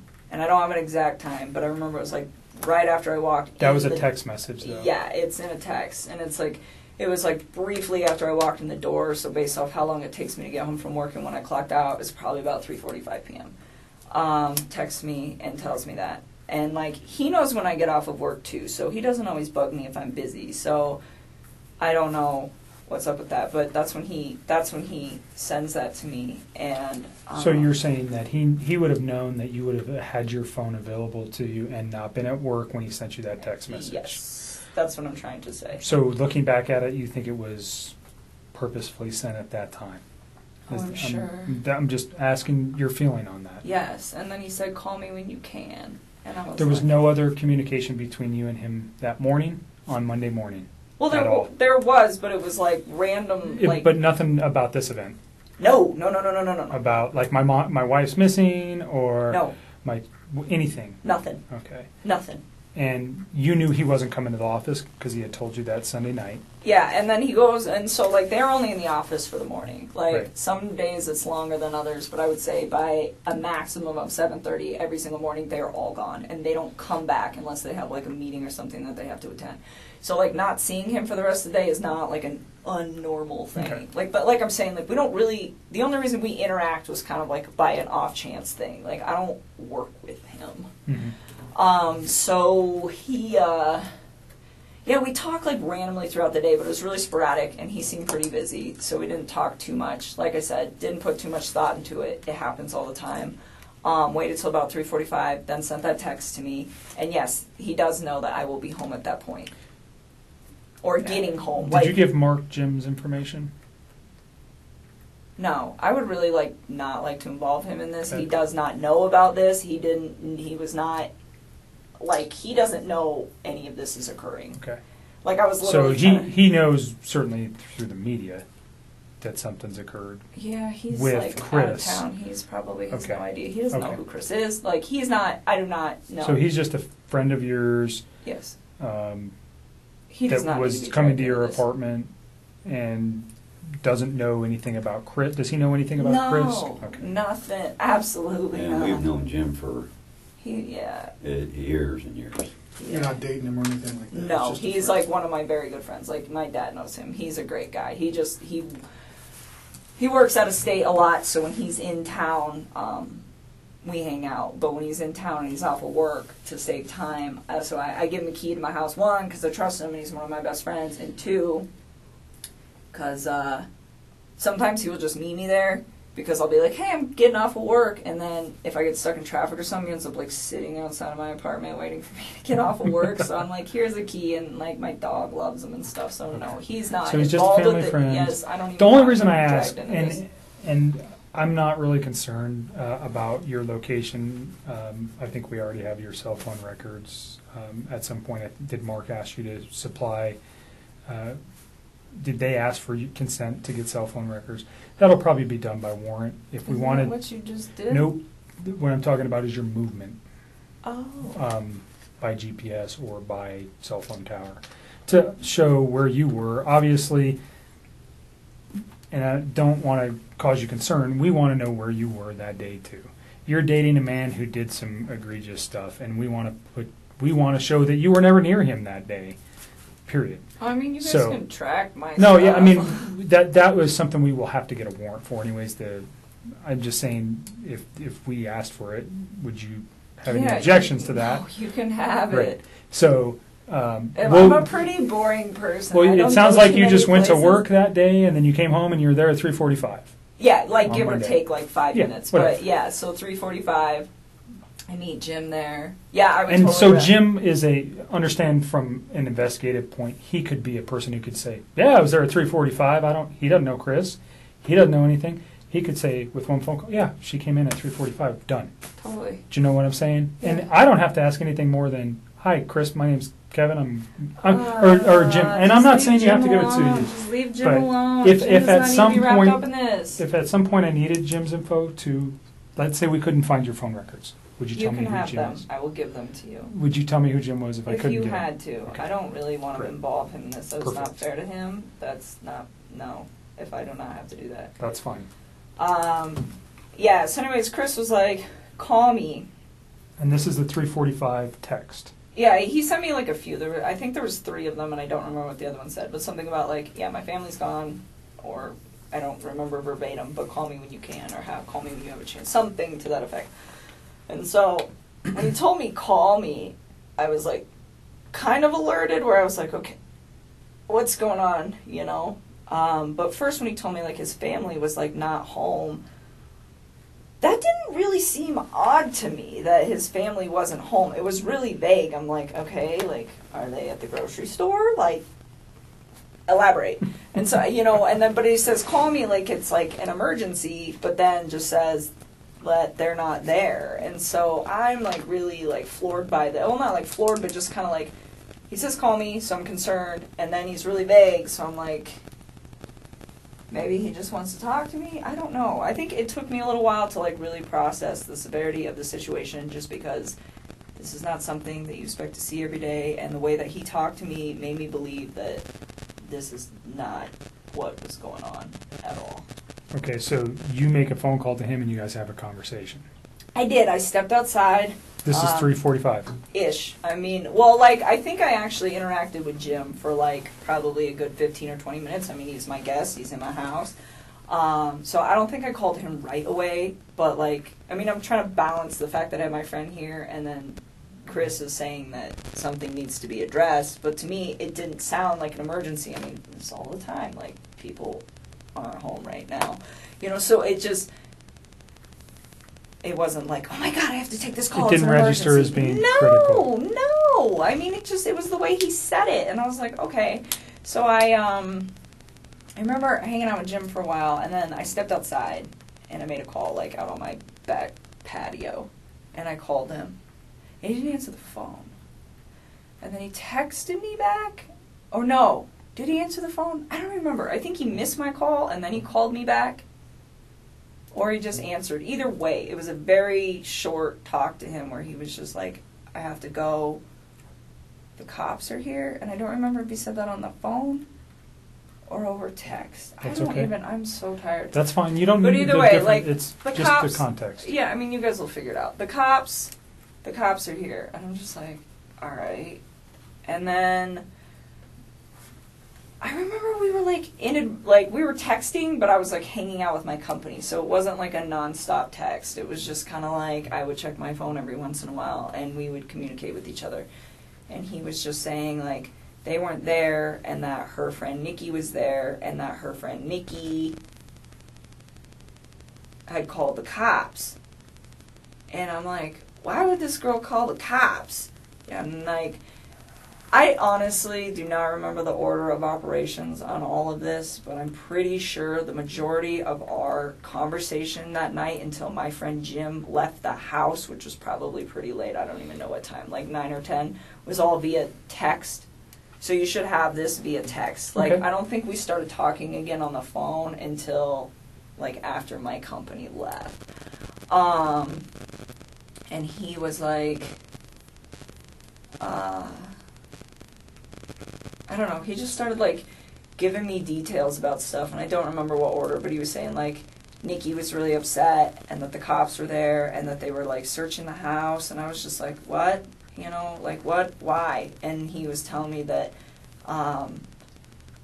they had, like, had a disagreement or something like that, and then, he told me, like, she was gonna go to a friend's house, and I was like, okay, well, maybe she left, you know, maybe she just, like, went to her friends. And then I think I don't remember, but I think he was the one that told me that her cell phone and her purse were still there. I think he told me that. He told you her cell phone and purse were still there? I think he did. I don't remember. What's the heard that. significance of that in your mind at that time? At that point, I thought this woman was really trying to get out of this house. Okay. That's what I thought, because he said that they'd had a disagreement, and I was just like, okay, well, I mean, I leave my cell phone at When home. he said disagreement, what did he tell you what it was about, or? Not at that point. Not at that Okay. point. So, again, like, you guys are going to have to check these texts, because it's all, like, my brain feels That's like okay. a mashed potato right now. But I remember him saying that, and I'm just thinking, like, well, maybe she was in a rush, you know? Like, maybe she was just like, I'm going to my friends. I'm leaving my cell phone here because I don't want you calling me. I don't want anyone else calling me. I mean, there are days where, like, when I'm outside of work, I will just shut my phone off. I just do it, and it's, like, my way of getting peace. So to me, that, I mean, like, it was weird that it wasn't even that weird to me that she left her phone just because I leave my phone, but it was weird to me that she left her purse. But knowing the fact that that girl was, like, always on her phone, then, yeah, I guess that is kind of odd. Like, she lived on her phone, I think, yeah. pretty much, is my understanding of her and a phone. So, I don't know if you knew that I did. until prior to the media stuff, or just from Chris. I did.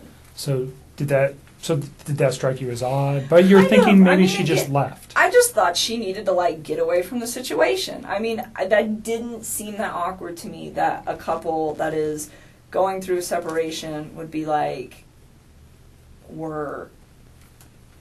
I need to leave. I just need some space. Like, it didn't even, like, process. I was like, okay, like, give her some space, you know? And on that note, too, when he was in, we're going to jump back for just a second. It's okay. I had a thought. So when he was coming back from North Carolina, that was when he officially told me we're going to get a divorce and we're going to put the house up for sale. Like, he told me they were separating, and they were, like, going to put the house up for sale, but they hadn't done it yet. And then when he got back from North Carolina, that was when he was like, it was like a sealed deal. Okay. And the reason that is of significance is because at some point over the weekend, I don't remember when, he told me that they were putting the house up. I don't know if it was they were putting it up on Monday, like the day they went missing, or if it was that they were calling the realtor to verify some stuff so they could put it up that week. Like, I don't quite remember. I just remember, like, the house was supposed to be, like, on the market, like, that week. Did he name a realtor ever? Yeah, he did, and I don't remember her name. It was a female, Okay. and I don't remember her name, like, That's at all. fine. I was trying to think of that for you guys not too long Is that the ago. company? Do you got the company name? No, he never gave me that. He, like, gave me her name, and it was the same name twice. He gave it to me once when he was in North Carolina, and then once the other time. Because I remember asking, I was like, who's that? Because he's like, I'm going to have her call so-and-so today and make sure everything's still good to go. And I was like, who's that? He's like, the realtor. It's like, oh. Or not today, but like If it ever comes to your Monday. mind, just Yeah, I Give me a doubt voicemail, it. That you was can such call. a. Yeah. I will try. I don't lots of remember names. what it was. It's fine. It's not that critical. That person may come forward to us anyways, perhaps. So don't worry about it. Let's go back to the phone calls on Monday afternoon. Yeah. So, so he's like texting me a lot of this information, and I'm starting to kind of freak out. And it's not like I'm freaked out like, oh, she got murdered. I mean, that is not what I thought. It's like, okay, like the way I looked at this, like, apparently his wife had been gone since midday, well, is when she got, like, reported missing. I didn't know that. Like, the way I looked at this, it was, I got home from work just now. I mean, he didn't say that, but I interpreted, I just got home from work. And my family is not here. So when we're texting for like a few hours, like the cop thing was kind of weird. But he's like, Nikki insisted they call the cops. Nikki insisted they call the cops. And I'm like, okay, you know, and I'm just trying to figure out, well, like, what role does this woman play in this situation? Like, is she... Did you know who she was? No, I don't know any of his people. Like, this has been pretty, like, tight wrap for a while, which is probably a really good thing. But anyways, I didn't know, like, who she was. And so, like, I started asking him. I was like, well, where do you think your wife is at? And he's like, I think she'll be back tonight. Like, I think she's, like, out with somebody. And he was telling me that they had a disagreement. So I was like, well, I remember telling him, I was like, you should make sure that you have wait a minute. No. So all that happened, and then it starts getting kind of laid out. And I remember we talked for text for a while, and part of this conversation, and then it moved to the phone. And I remember telling him, because he was like, I think she'll just be back tomorrow. I think she's just going to be gone for the night, like, with a friend, you know? And Did he name the friend? No, he didn't. And, like, and because I don't think, he made it sound like he didn't know, like, what friend's house she would be at. And I remember talking to him, and I was like, well, maybe it's that Nikki girl. And he's like, well, Nikki called the cops, so why would she be at Nikki's house? I'm like, I don't know, kind of throws her off the trail of where she's at, you know? And it's like, it sounds kind of weird, but it's like, he really made this sound like this woman was just, like, upset, left the house, and that was probably what he thought happened to her. And so I didn't really put too much, like... Did he tell you the kids were missing as well Yes, with her? I knew. Okay. I mean, which made sense to me, because I was like, well, if you were at work all day... I mean, he didn't tell me he got home early. He didn't say that to me. So, I mean, it made sense. Like, if she's going to leave, there, you should probably go with her. And so, I don't know. I feel like I wish I should have, like, processed all of this earlier, but I just don't feel like when one of my friends is gone, I'm like, oh my God, they got murdered. We should address this. Like, I haven't heard from them in 4 hours. It's not a typical thought when somebody just checks out for a day. No. So it got late at night, and, like, I remember telling him, I was like, he's like, I think she'll be back tomorrow. And he was going to go into work, and I told him not to. I was like, you need to stay home, and you need to help the cops. I'm like, and you need to wait for her to come back. And he's like telling me, like, well, what if, like, she comes back and she sees my truck? And I was like, you know what I would do? I was like, I would ask one of your good friends who's off of work tomorrow to come over this house and hang out with you while you're here. I was like, and go park your truck down the street. I was like, so she's upset at you and she wants to come back. I was like, but she doesn't want to be here if you're here, maybe. I was like, if she comes back, I was like, and she doesn't see your truck, maybe she'd be more willing to come in the house. I'm like, you know, I'm like, but don't be alone with her. I was like, because if she's upset enough to leave, I was like, you don't know what kind of confrontation you're going to have when you get back in the house. And I was like, so that's why you should have a friend there so that you're not alone with her. And I was like, and if for some reason you are alone with her, I told him, I was like, I really thought she just left. I did. I was like, get your phone, put it on video, and put it in your pocket. And I was like, and just zip it up. And he's like, why? And I told him, I was like, because you can voice record. I was like, so if she comes home, I was like, and you two are still, like, you know, if there's some choice words being said, because you guys obviously got into, like, something that's, you know, early Did he in the ever morning. articulate what their argument was He did, about? and I will get there. But, you know, I told him, like, just be prepared. You know, because at this point, like, it wasn't like I was, like, trying to make her to be a bad person. It was just like, I didn't know what was going on. I assumed that she had left, so I was like, well, when you get back, because I knew that they were going through a divorce, it was like, just cover your bases, you know, try not to be alone. And if you are, just record what you guys are talking about, so, like, at the end of the day, like, nothing bad happens to you, you know? And, like, that was kind of how I processed that whole situation. And so, he was like, all right. And then, she didn't come home that night. That was Monday night, right? Yes. We're talking about Monday. Monday night, yes. And he told me this is what he told me they talked about, and I realized that this is like total bullshit, and I think he's telling you guys a different story. And I think the reason that he's telling me what he's telling, I think the story he's telling you is probably slightly more accurate than the one he told me on this case, and the reason is because I think he was trying to save his ass with the fact that she's pregnant. So he told me that she had asked him to wake her up before he left for work on Monday morning. And so I don't know if she did that on a text or how it was supposedly communicated. But he said that he went to get her up, which I also found weird because, like, she's still sleeping when he leaves because she gets up with the kids, and they get up shortly after that, but, like, it's just him in the mornings, you know. And so he said that she woke up and those two kind of just, like, got in a disagreement, and I don't know what all was said, but he was like, she was being pretty mean. And then he said, she told me that she's pregnant, and she told me that the kid is not mine. That is what he told me.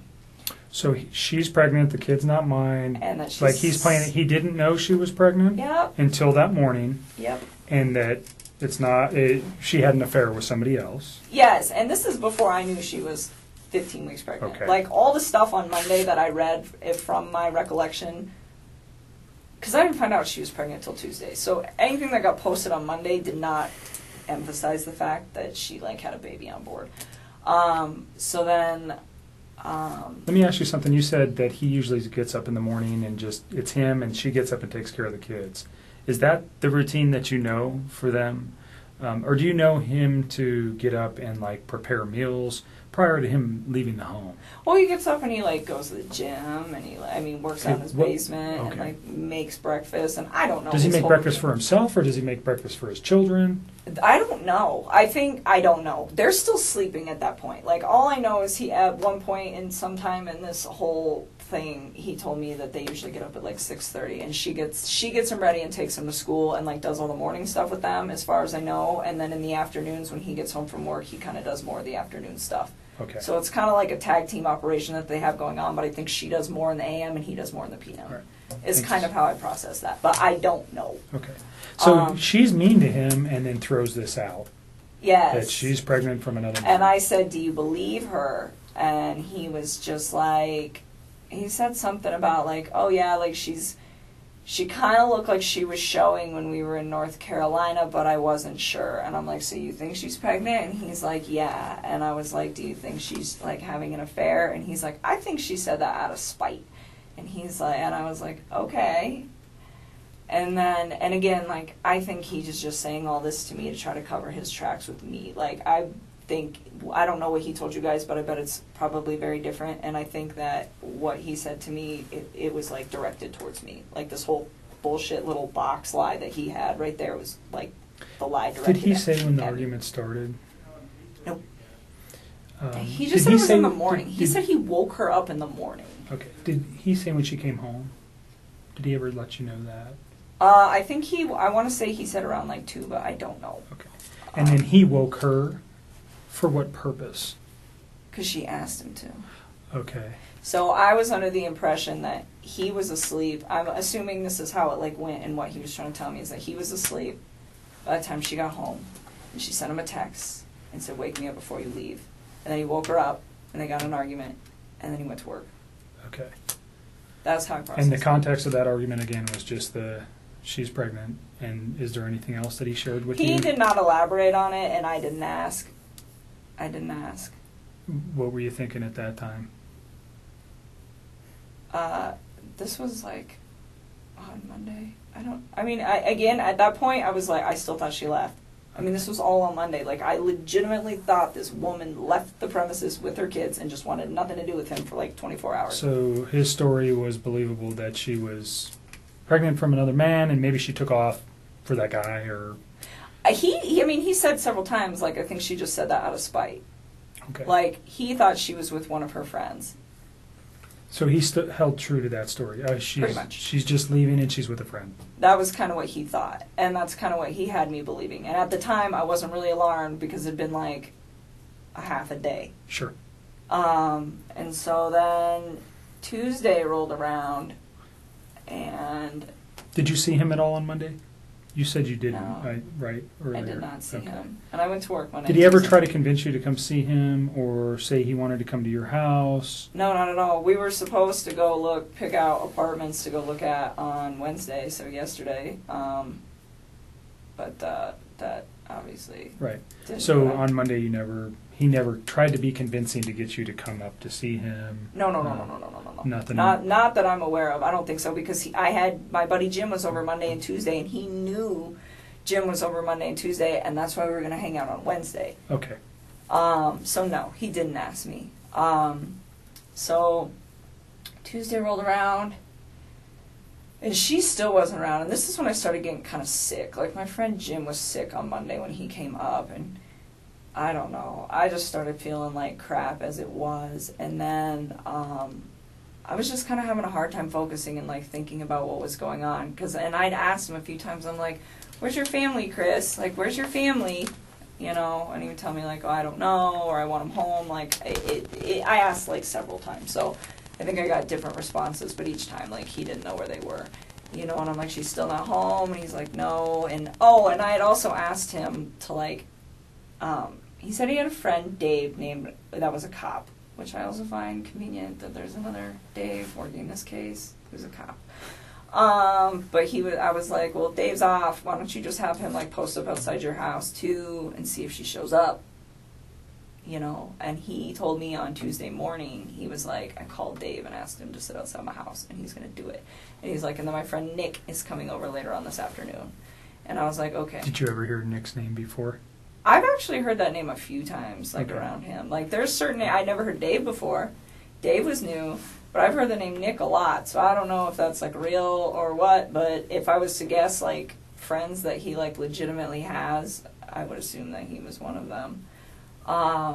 But yeah, because I know he's told me before, like, when we first started hanging out, that Nick lived kind of in the area, and he's like, he actually goes, he's a trail runner, and he's like, he runs at East Lake number 3.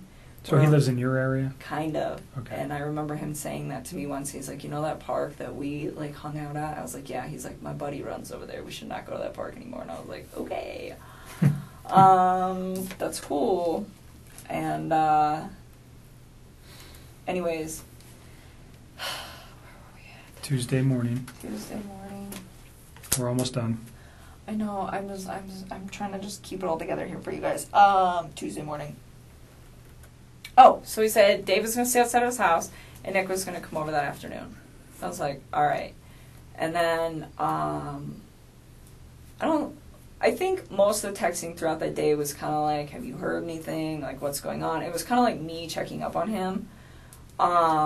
And I don't remember everything, but it wasn't, I didn't even make it through the entire workday. Like, I was feeling really, really sick, like, in general. And then I decided on my lunch break to get on the internet and look at what was going on with all the reports. And I saw a report that was like, this woman who's 15 weeks pregnant and her 2 daughters are missing. And I was like, whoa, what? And I was just, like, so floored, and I read a couple other articles just to make sure that, you know, all the newspapers are, and, like, just double check, like, am I really reading this right? And I'm like, okay. And he had told me previously, like, she says she's pregnant with another man's kid, but he'd said, like, he could kind of tell in North Carolina, but that girl is, like, obviously pregnant. I mean, in her photos. I mean, 15 weeks, that's like 4 months. That's pretty far along. And so it's like, how would you not know if she's showing? Like, you totally know she's showing. And so, oh my God, I got so sick. I was just like, I need to go. I just, like, packed my stuff and I left work and I went home, and I remember I told Jim that I was going to get home early, and he wanted to come over right away, and I was just like, I just needed some time to, like, process what was going on. But I did tell him, I was like, you can come over earlier than you did yesterday, because he didn't want to wait in traffic. That was the thing. He's like, save me some time. So I don't remember what time he got there. I probably still have that text, because I don't have any reason to delete those. But he came over a little early, but I did have, like, a gap of time in there. I don't know how long it was. I bet it was, like, from the time I got home to the time Jim got there, but it was probably, like, I don't know, hour and a half, maybe, somewhere around there.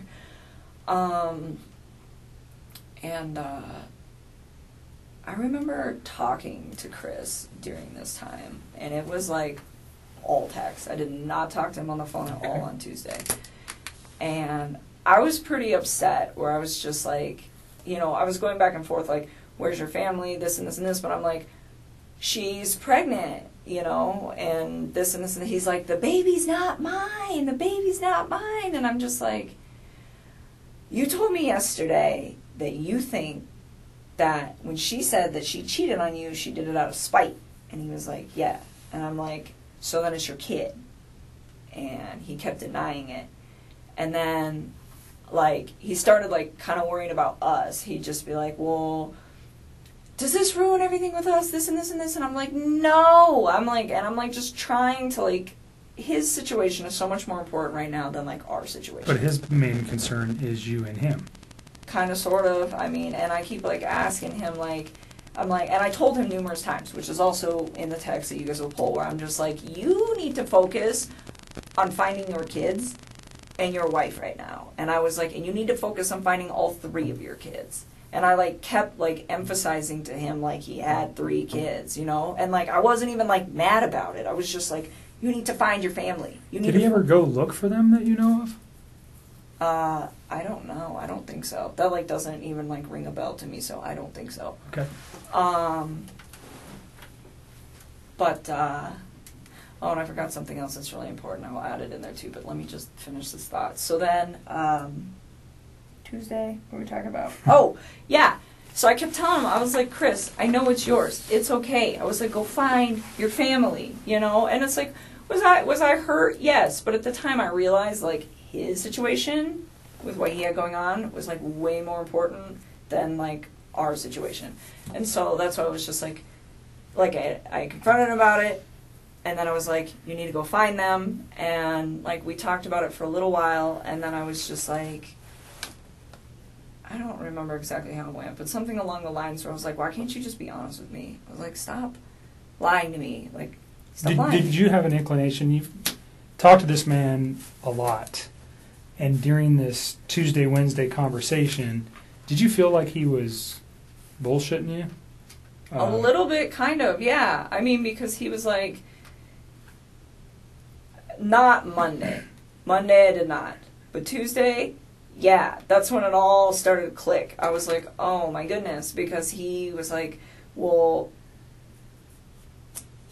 like, he just didn't seem as, like, concerned as he should be, and he was, like, super worried about shit with us, and I'm just like... So concerned about his family and overly concerned about your relationship. Yes. Okay. And I kept, like, trying to put it on the back burner, and shame on me for bringing it up in the first place. I was just really taken back, like, wait a minute. She's 15 weeks, like, how would you not notice that? Like, I was just, like, I was confused.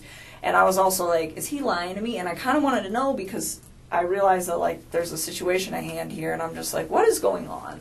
You know, and for part of it, it wasn't even, like, me trying to find out because I'm upset. It was almost like me trying to find out because I'm like, is there something else I'm missing here? Like, I felt like there was, like, pieces to this puzzle that I didn't know existed that were, like, not in place, and it was strange. And so, anyways, I told him, I was like, be honest with me. I was like, don't lie. And I don't remember exactly how it went, but I was like trying to emphasize, like, stop bullshitting me.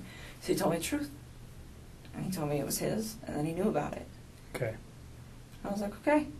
And then he asked me again, like, did that ruin everything? And I was like, no, it didn't. And in the back of my head, it's like, yeah, I'm done. I'm not dealing with that. Don't lie to me. But his situation is so critical right now that's, like, I'm not going to, like, ruffle his mental feathers because they're already, like, really ruffled because of the situation. So, like, out of respect for his mental health, I just, like, dropped it. And I just kept telling him, like, we're okay, we're okay, we're okay. But how many times do you think he asked you during these phone calls? Oh, it wasn't phone call. This was text. Pardon me. Text Tuesday. Text Tuesday. How many times do you think he brought up your relationship and if you guys were okay? Probably like 2 or 3 times. And how many times did he bring up concern for his children or his wife? I think he brought it up a lot too. I mean, he kept telling me that he was like worried about them. Okay. I mean, it happened. It wasn't like he was just like spaced out. I mean, he was definitely showing that too. I was just surprised that he was like also showing it for me, because at that moment, if I had some crazy stuff going on with somebody in my family, I would be putting all my relationship stuff on hold. Like, look, like, baby, I got to deal with this. Someone in my family is missing. When I find them, we will talk. And that would just be it. But that's just me. I mean, that's how I would address the situation. And that's kind of how I've been, like, gauging how I handled Monday, Tuesday, and Wednesday is, like, what would I have done? Sure. You know, and kind of, like, that's why, like, I didn't contact you guys on Monday, because I probably wouldn't have done that for one of my friends. And not that I'm cold-hearted. It's just, like, it just... that's just not how me and my friends work. So it didn't... You know, so there's extenuating circumstances that you wouldn't have known that caused her friends to be concerned. Mm-hmm. Just so you know, there's nothing wrong with you for not going, oh, something's wrong and calling the police. the people that provided the information to the police initially had way more information about her than you do. So that's why they came forward. So I can see it, I can feel a little reservation that you're like, why didn't I do something? You didn't know enough. I think a normal person on Monday, a reasonable person is just going, shit, this woman's, whacked out relationship with her husband. She's got 2 kids. Now she's pregnant. She just takes off. So don't blame yourself for not making a phone call to the law enforcement or going to the police. You didn't know anything. So I'm just trying to help you get past that. Don't worry about it. Okay. It's not, the people that came to us had way more info than you did regarding what was happening with her life. Okay. Okay. So don't thank you. don't beat yourself up over that. Please don't. Okay. And then, so Tuesday, after that conversation, I told him, I told him to delete his text because I knew he was like going crazy texting me, and I didn't want any of his friends to see him texting me because I don't think they knew about me. It had nothing to do with you guys. It was just like, and you'll see him, The secrecy of your relationship. Pretty much. And I just feel like he was texting me so much openly, and he had friends there that I was like, I didn't want them to see that. And so I was trying to get him to slow down. And then I told him too, after he lied to me, I was just kind of I was done. And I was trying to find a way to get away from the situation without alarming him or panicking him. So I told him everything is all good, I'm still here for you, and I feel bad because I lied to him, but I just try to keep him calm. And then I told him contact me once they find your family, and then we'll talk. That was Tuesday? That was Tuesday. Okay. And he sent me a text back saying something along the lines of what did he say? Something please just think of and I kept telling him I was scared. I was really freaking scared. In fact, that's another thing I miss. I'm so tired. Monday night, I called him back in the middle of the night because I could not sleep. I could not sleep at all. And I remember when I called him, he sounded like he was sleeping. And I was like, how the hell can you sleep right now? That's exactly what I said to him. And he was just I'm just kind of dozing off and on the couch. And I just remember thinking, I haven't shut my eyes yet. And this is not even my family. And so that happened on Monday night. So then I was going somewhere with that had to do with Tuesday. I forgot what it was. I'm so sorry. Take a breath and relax. We're almost to Wednesday, and then we're out of here. Yeah. So then, so then once he lied to me, I just really trying to push him away, and he was just don't forget the person that you knew me to be when you were with me or something like that. And was that strange? It just kind of sounded almost like a farewell, and I didn't think it was too weird because I was I think he realizes that I'm really upset that he lied to me, and I think he's aware of the fact that I'm probably about to walk away from him. So I think that was his way of saying goodbye. So it didn't really seem strange in the context of what was going on between the him and I part of stuff. And then, and I kept asking him too, what did you do, Chris? What did you do? And he was I didn't do anything. And I'm where's your family? And I asked him that. I don't know if I started doing that on Tuesday or if I started doing that on Monday, but I think it was Tuesday because I don't really think I was that alarmed on Monday. And then, so that was supposed to be our final sign-off text. And then Jim got there at my house, and I was hanging out with Jim. But I was still, in my head, just kind of, stressed out. And I remember I, walked out of the room, went in my bedroom, and texted Chris one more time. And I told him, I was if you did something bad, I was you're going to ruin your life. And I was and if you did something bad, I was you're going to ruin my life. And I was and I promise you that. And he responded back to me, and he's I didn't hurt my family, Nikki. And that was the last text. That was the last time we ever talked. And I never said another word to him after that. That was Tuesday. That was Tuesday. And then he left me alone. He gave me the space that I asked him. He respected it. And he didn't mess with me at all. Was that a phone call where you said? No, that's all Tuesday, text Tuesday. Text Just Tuesday. call it All text text. Tuesday. Okay. Everything was text. I did not talk to that man on the phone at all that day. I mean, I don't think so. I'm pretty sure it was all text. And then, So at that time in your mind, if you said that, what are you thinking? What were you thinking, that he maybe did something to his family? yeah, I started getting really scared. What caused that The thought? fact that he lied to me. Okay. And that she still wasn't home, and it was day 2. Like, I figure if you're upset for a day, you leave for a day, but you come back. And she wasn't back. And it was, like, midday.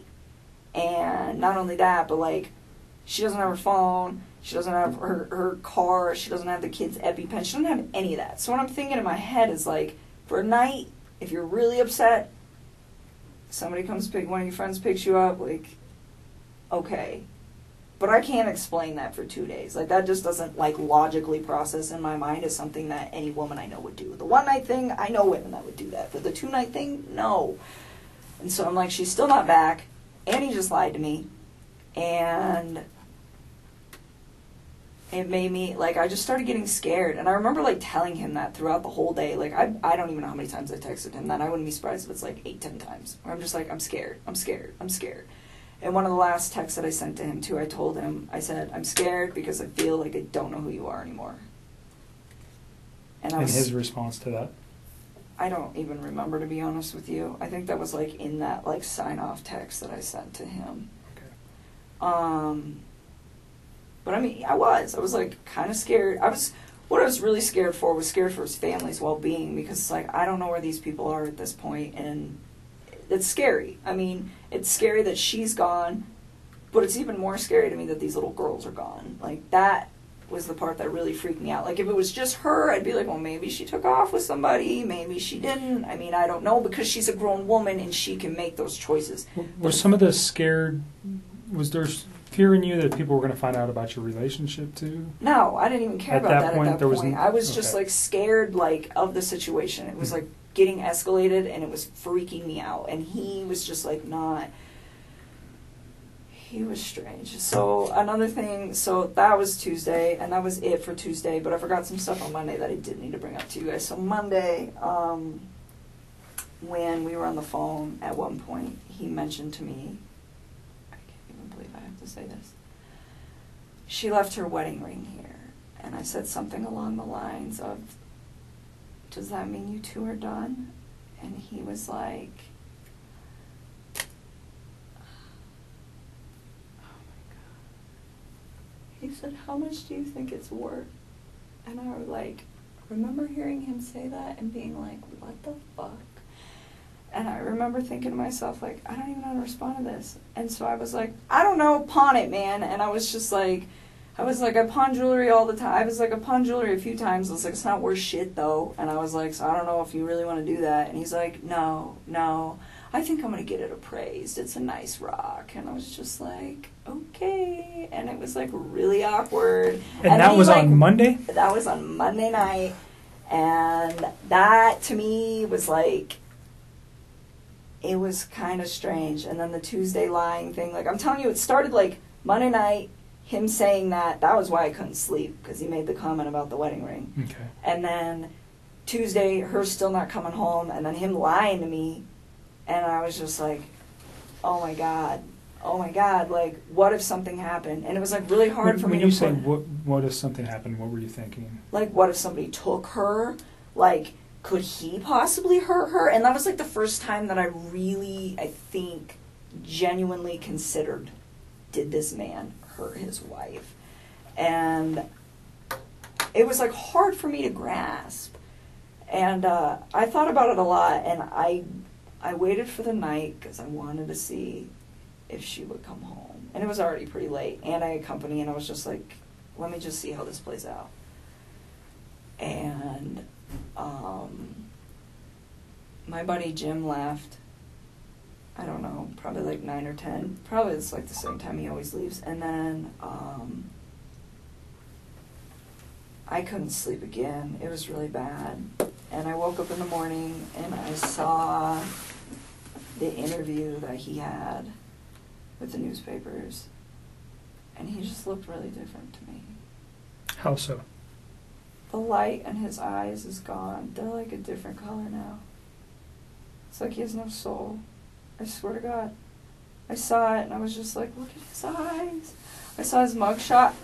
They're not even the same color. Like when you guys retrieve the pictures that are on my phone, look at his eyes then compared to now. Like it's the scariest shit I think I've ever seen in my life. It freaked me out. I was like, that's not even the same man that I know. And it was really uncomfortable.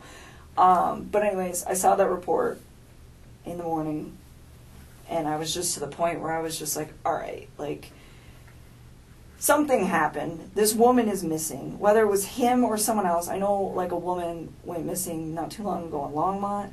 Like I think it was like 2 months ago or something like that. And you guys, not you guys, but somebody up there called off the search on her. I don't think they ever found her. So I was like, I don't know, maybe that's connected, maybe somebody came and got her, maybe he did something. I don't know, but I knew like it was a problem. And at this point, I was like, I'm in a very messy situation with this man. And I don't know what to do. And so I called my dad, because he's like the only person that I trust with everything in the whole world. And I was just like, I have a problem. And I told him everything. And then I was like, we just discussed it. And it was like, we need to go to cops. Definitely. Because I figured you guys would find me eventually. But I was like, I feel like they need to speak to me. I feel like I'm a very important person for you guys to communicate with. And so, you know, and again, I wish I'd have done it sooner, but it just kind of took the sequence of events of his lies and all of his bullshit falling apart for me to process that I needed to address the situation. And so, you know, and the time. And so that to me, and another thing he lied to me on, I caught him on Monday night, he was like, oh, it was right after the wedding ring thing. He was talking about, it might have been before, one of the two, but he was like talking about how he like reflected on North Carolina, and he was talking about how he wanted the separation and all this stuff, and I'm like, wait a minute, I thought you were the one trying to make peace with her and she's the one who didn't want it. He's like, no, I wanted it. And I was just like, okay. And another thing on Monday night, his breathing was like, oh, it was like his voice would crack sometimes. But I didn't, like, condemn him for anything like that, because I was like, well, yeah, he's probably stressed the hell out. His family's gone. You know what I'm saying? Sure. So, I don't know. So that happened. And then, he never made any admissions to you about anything that he had done? No. He never said anything about doing, or at any time, not just in these days, but during your relationship, did he ever say anything about hurting his wife, his children? Never. Never. And then on these conversations from Monday to Tuesday, did he ever say that, somebody did something to them, or did he ever give an excuse to you how this could have happened? No, I mean, other than they just were going to a friend's house. Yeah, or he was like, yeah, I think she's like with one of her friends, she doesn't want to talk to me kind of thing. But So, other than that, no. I mean, like, he told me, like, yeah, she said she was with another man, but I think it was out of spite. Like, he never really, like, held that she was with another dude. Like, he never was like, yeah, she's with some guy. Like, she said it, but I don't think she meant it. Mm-hmm. It's kind of what he was, like, directing towards me. But no, I think that's why I gave him the benefit of the doubt so long. Like, he's always been such a civil, gentle man to me. And he's always been pretty calm and, like, level-headed when he talks about the differences between him and his wife. And, I mean, that's a sensitive subject. And he never, ever seemed like he was, like, aggressive about it. I mean, he was always just, like, chill. And he never talked ill of his children. He was always so bubbly about them. Like, those were his babies. So when all of this happened, I was just like, what the fuck? And so that brings me to a question real quick. I mean, I don't think anybody over the last 6 or 8 weeks knows this dude better than you. I really don't. You guys probably spent more time together than anybody. mm-hmm. Conversation, whatever, relationship. What do you think? What's the catalyst for this event? Do you have any? Have you had? And I know it's a hard question, but I want to get it out now. We're here. If there's a thought that you have that that might lead us to understand a little bit why he might have done something like this.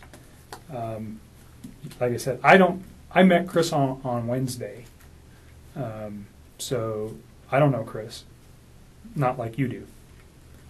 You know, I've thought about this, and sometimes I think to myself, if I wasn't in that man's life, would his family still be alive? And I've thought about this a lot, and I think I could give myself different responses. But in all honesty, I think they might be alive, but not permanently. I do not think that this man just snapped. I don't think that he just met some fucking amazing woman and he was just gonna try to fucking murder his family and then think that I was okay with, like, building a relationship with somebody who did something like that. Like, at what fucking point, you know? And not only that, like, I always try to say, you know, like, when we get to a point where we've been together long enough, I would love to meet your children. Like, I never discluded them from anything. Like, I remember coming back from Colorado Springs, and I was like, oh my God, they got the Cheyenne Zoo down here. You got to take your kids, and like you can feed the giraffes, and they would love it. And like, I always try to like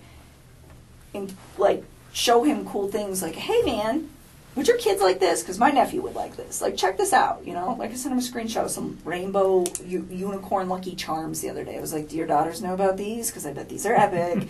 Like little things like that, where it's like genuinely, like I care.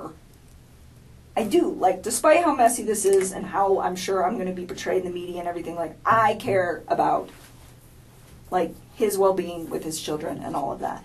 And so, for me, like, when I think of what was he going through his head, I find it really hard to believe that I am the catalyst for all of this. I will be willing to say that I think me being in his life accelerated what was inevitably about to happen. But I don't think people just snap. Love does not murder. Hate and resentment murder. That's the way I look at that. I do not know what is the truth anymore and what's not, and I don't have all of the details. But this is just my opinion, but I'm pretty convinced that that woman and him did not get along very well. And the reason they stuck together was, hey, we're going to do kids. And I think they also stuck together because they were in a very bad financial bind. And I think that she continuously disregarded it. And I think he messed up because he was too passive to say anything to her about it and really address it. And it just got to the point where it's just like, you file bankruptcy and then what do? Just wait till you file the next one? I don't know. I don't know what their finances look like now, but from the way it made it sound, it's probably a pretty stark situation. And I don't know if hundreds of thousands of dollars in debt over and over and over again are enough to lead a man to want to take somebody out, but I don't know. I've heard of people committing suicide over that shit before, and I would never justify what he did. I think it's fucking disgusting. It's, he's such a fucking pig. But I try to be why? I try to come up with a why, and I really think that he was struggling with her really bad, and not only that, he's got a third child on the way, and I know he was probably just like, I can't fucking afford a third kid. Wants it, but can't afford it, you know? And he always told me he, wanted a little boy. You know, he wanted a third child. Mm-hmm. And so I think that it was just something I think they were in a financial situation, and I think she was very non-responsive to him trying to solve problems and get out of the situations that they were in. And I think people just get complacent is what it is. And then, I think he met me, and I think I was a breath of fresh air for him, where it was he could get away and just be you know what, I can be myself. I don't have to worry about money right now. And this girl, I have my shit together. My life is so very in order. You seem very organized and independent and dialed Always. in I do for really 30. good. I do really good at work. I have almost a perfect credit score. I've been saving money for a house. I don't mess around. I mean, I screwed up. This is my one screw up ever, and it's about to be on national news. But just very dialed in, and I think it was a breath of fresh air for him to be around something like that, because I don't think that he knew that that was a real thing. And he had told me that numerous times. I didn't know women like you existed. It's just all right, I don't, and when he meant it, it was just like, just, like, the way you run your life. And so, because he got married really young, you know? And so, to answer your question, I think inevitably it was going to happen. I think it just got propelled faster. I mean, I don't understand what he would have achieved with, if he wanted to be with me that bad, what he would have achieved with me by doing what he did. I think his situation at home was way, way deeper than anything him and I ever had, and it led to that. And I don't know what happened in that conversation that they had, but I kind of have a feeling that it wasn't even about her pregnancy or another man or me. I have a feeling it was about money. So drilling down, you think money I for think him it's- is the biggest downfall. You guys, I mean, beyond their relationship, really, I don't know that you know too much about the relationship or the particular issues other than monetary issues, financial issues. That sounds like what you guys talked about when you talked about their relationship. I mean, like, he told me other things, like they really didn't, like, sleep together too much, stuff like that, but I feel like a lot of husbands and wives don't do that. But it was like, oh, of course you don't. That's why you're coming to me, you know? No, I think I just, like, me being in his life just pushed that forward. I honestly think that there's probably a good possibility that this would have just happened. Like, further down the road. Where So did you see that before yesterday or Tuesday, or was that just kind of something that you have reflected on and you've thought about this now going, man, now that I see that in this guy, or just because of the lifestyle he was living, and if he didn't get removed from it, this was going to happen sooner rather than later, like you said? You know, if I was to reflect on anything over, like, the past few weeks, besides, like, the stuff in the last few days where you're like, hey, is there, like, any red flags? I would say, like, no. But one thing I did notice one time is we were sitting on my couch, and I was telling him, like, my house, I have a really beautiful house. Like, it's set up, like, really nice. But everything I have is, like, from Craigslist or Goodwill. Like, I have pieced it together, and it's all, or, like, marked down stuff, and I have pieced it together in a way, like, it's pretty, huh? It's a pretty house, but you would never guess that, like, everything I got is, like, super discount.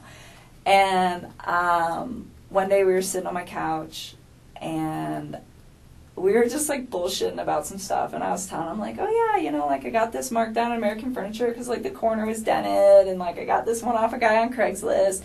And I put it all, and I was, like, telling him, I was, like, I put it all together. And I was, like, to me, it was, like, material things don't make a home. I was like, it's the energy and the love that you bring to the home. I was like, it's not about what it looks like. I was like, it's about what you, like, bring to it, like, mentally. And he, like, collapsed in my lap and gave me, like, the biggest, most genuine hug I think that man has ever given me. And he just laid there, and he was just like, you were so different. And I didn't even say anything. I just, like, put my fingers in his hair and just let him chill there. And I assumed that it had to do with the finances.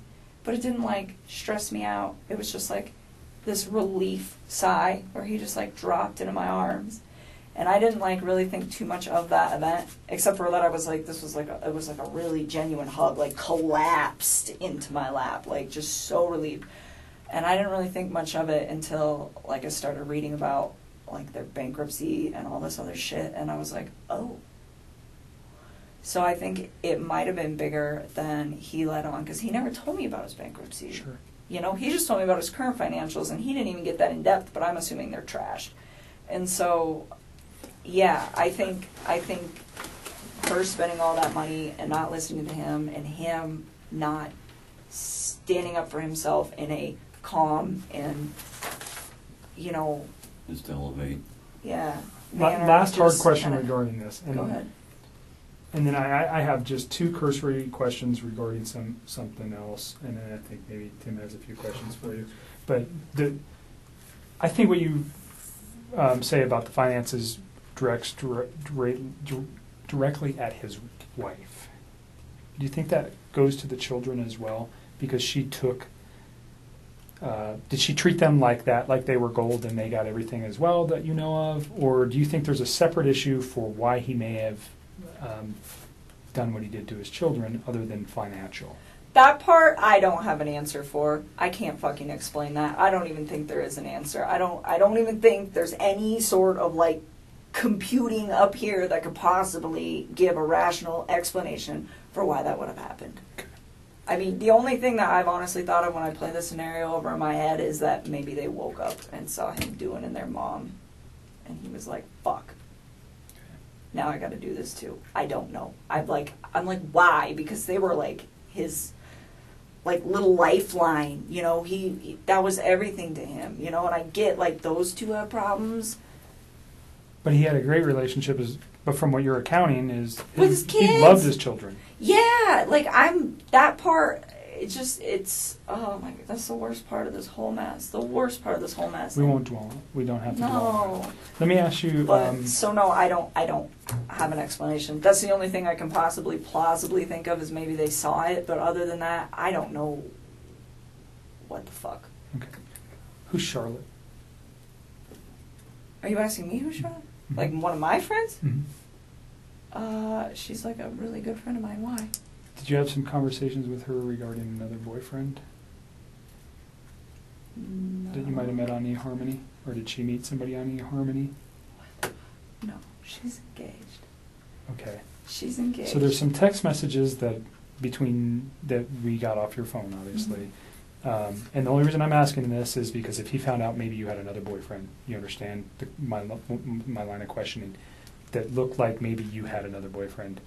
And I don't know if that's this Jim guy, that maybe you guys were, no, I'm not saying that he's your boyfriend, that when we were interpreting the text messages, that it seemed like he might, you know, this man came to my house, he has a key to my house, that you're saying right now. When I look at that from my perspective, Jim may be another boyfriend for you. Oh, no. Charlotte is like my oldest friend. So did you have a conversation with Charlotte about Jim? I mean, sometimes we talk about him. We're all friends. Did you guys ever have a conversation about eHarmony? That's the I mean, kind of possibly. I online- was on there for a while. Okay. But I didn't actually ever go out on any dates with guys from eHarmony. Not Okay. one. Like, I talked to a couple guys on there, but I was like, no, I didn't go on any dates. So the only reason would be another potential reason for him to be upset.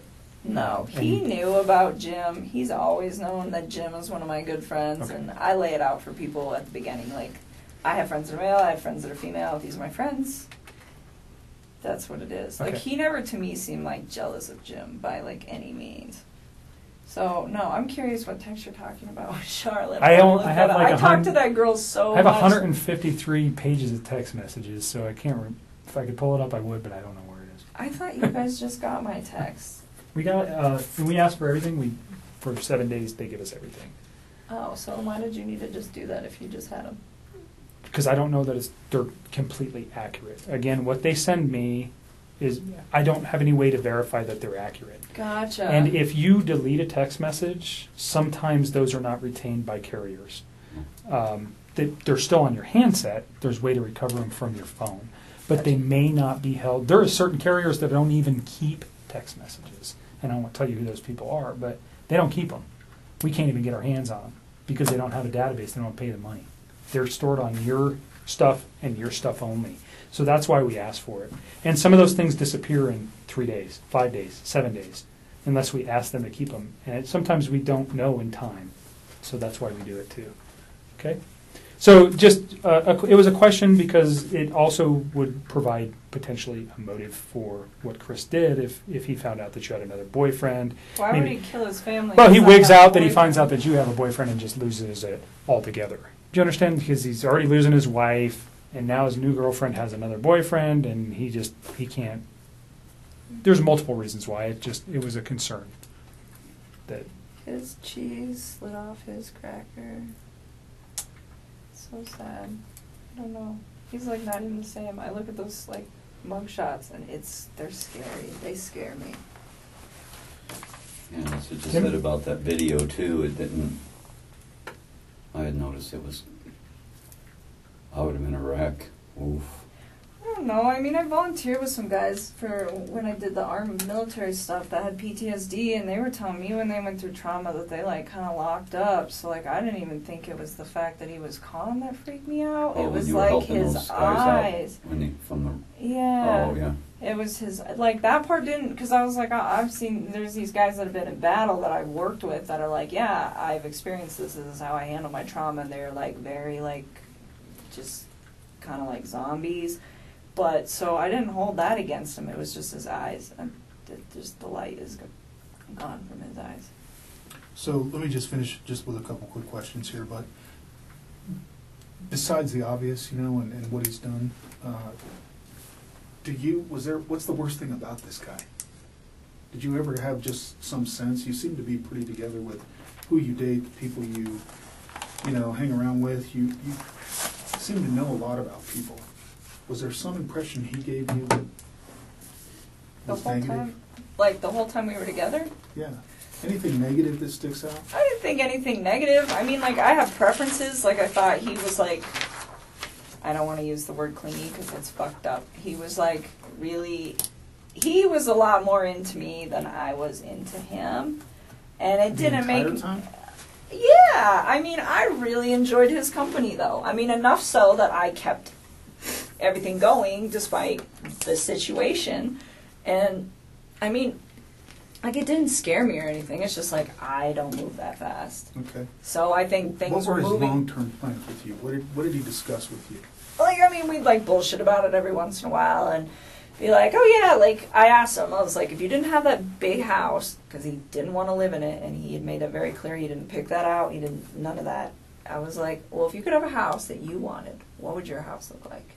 And he would tell me, he's like, I want a little ranch home, like, it doesn't need all these floors, just a few bedrooms, enough space for my kids, maybe some property so they can, like, run around, you know, 2-car garage, maybe 3, put the old sports car in there, because he liked cars, stuff like that. You know what I tell him? I'm like, I'm simple, too, so if you end up doing that and we end up staying together, let's do it, but it was never like, sell your house, let's go buy a house. Like, it was very... You ever say anything about getting married?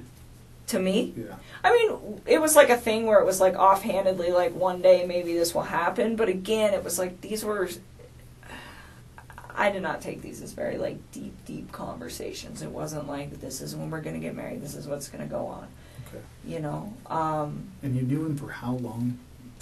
Brief. In total, just not dating him, but I mean, when were you first aware of him? How long? I don't know. Probably the beginning of June or maybe May. So like 2.5, 3 months tops. I mean, this is all like really fresh. Like all of this is compounded into like a very small time frame. Very quick.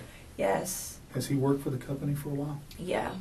I don't know how long. I want to say like 5 or 6 years off the top of my head, but I don't know. But Did he supervise people? Do you know anything about that? Yeah, kind of. So he was an operator, and the way the operators are set up at Anadarko is they have operator 1, operator 2, operator 3. But then each operator is like broke down into like the basic guy, the medium guy, and like the foreman. And then it starts all over again. So he is still on level 1 of the operators, but he's like the top dog on the level 1 of the operators. Okay. The whole time you've known him, this 2 or 3 months, did he ever complain of anything, any medical issues whatsoever?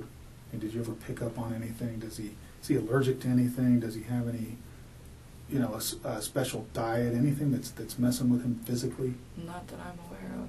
Okay, how about psychologically? Do you ever think there's something wrong with this guy? No, I wouldn't have dated him if I did. He honestly, I mean, maybe because I thought he was like one of the like most laid back and like decent men I'd ever met, and I just haven't met a lot of people like that. But I mean, no, not up until all this stuff started happening. Then I was like, whoa, you are not the person that I thought you were.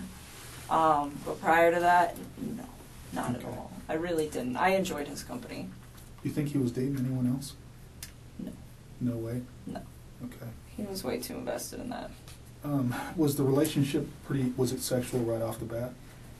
Pretty close. I mean, like, once we got it to be, like, where we're hanging out outside of work, yeah. I mean, it wasn't, like, immediate, but shortly following that, yes. And then it just continued. Okay. Pretty consistently throughout the relationship? So kind of hot and heavy. You mentioned that maybe you guys were sending some photos back and forth. What kind of photos is he sending you? Well, see, he would, like, send me, like, workout photos, stuff like that. He sent me a couple of inappropriate pics. I did not request those. I didn't even want them. I was just like, why did I do What this? were they? Oh, it was of his package. And I'm just like, okay, cool. Like his face and everything? Or just... No. Okay. No, that's it. But I think he only did that like one time. It's just like, I don't even really want this. But usually he would just send me pictures, like workout pics, like progress pics stuff, and I would just kind of keep him updated, like, because he had some like fitness goals in mind, so it's kind of like trying to help him out with that. Okay. When was the last time you guys were intimate? Saturday. Was that the Broncos game? Where would that have taken place? At my house. When he went to go pick you up before heading up to... He didn't pick me up. We drive my vehicle. But, yeah, prior to and immediately following afterwards. So it was like, So when he dropped you back he off, came to my house, you it did. happened, and then we went out to dinner, and he came back to my house, happened again, and then he left. Okay. Any other stressors in his life besides finances and that he mentioned? I And mean, his wife? just the fact that that she doesn't like let him openly communicate. I mean, but other than that, no. I mean, nothing that I really know of. We didn't like dive super deep into that stuff. It was just like occasionally there'd be a conversation where it would come up, and I mean, it wasn't even really information that he wanted to provide. It was just like me being curious, like, why are you separating from her? This is good to know. Or like, what are your finances like in case I end up building a life with you? But it was usually me like doing the inquiries, but I used to try not to be like super invasive about that stuff. Mm-hmm. What are the, in your mind, again, just real quick, what are the things that really pop out to you that he would complain about his wife? Just that she didn't listen to him. She like never listened to him. She always just like shut him off. Oh, and he told me once that she used to like kind of like talk shit to him in front of his kids, and his kids were starting to repeat it. To give you an example? Yeah, she said, what did she say? He said he tried to ask her for something and ask her a question. I don't know, something. He didn't like dive super into this. This was like pretty early on, and she said she told him to shut up and that he didn't know anything. And his kids started like repeating it. And he said that it made him really sad, and he realized that that was when he needed to separate from her. So, and he never, though, he said she was a good mom? Yeah, I mean, he never complained about her being like a bad mom or neglectful or anything like that. Abusive, anything like Nothing, nothing. When it comes to like violence or anger or any of that, nothing. I mean, and he even said like, yeah, like so she kind of like gets bossy with me sometimes, but as far as like arguing back and forth, he's like, that never happens. He's like, we don't fight like that. So I don't know. He seemed pretty like even keeled with stuff. So Did they talk about how they discipline their kids at all? I never asked. I felt like that was not my place. And he never mentioned it? Nope. That's all I was going to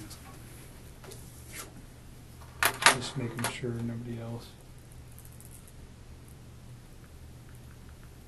What time is it? I've been so. It's 8 o'clock. Yeah, It's time to go.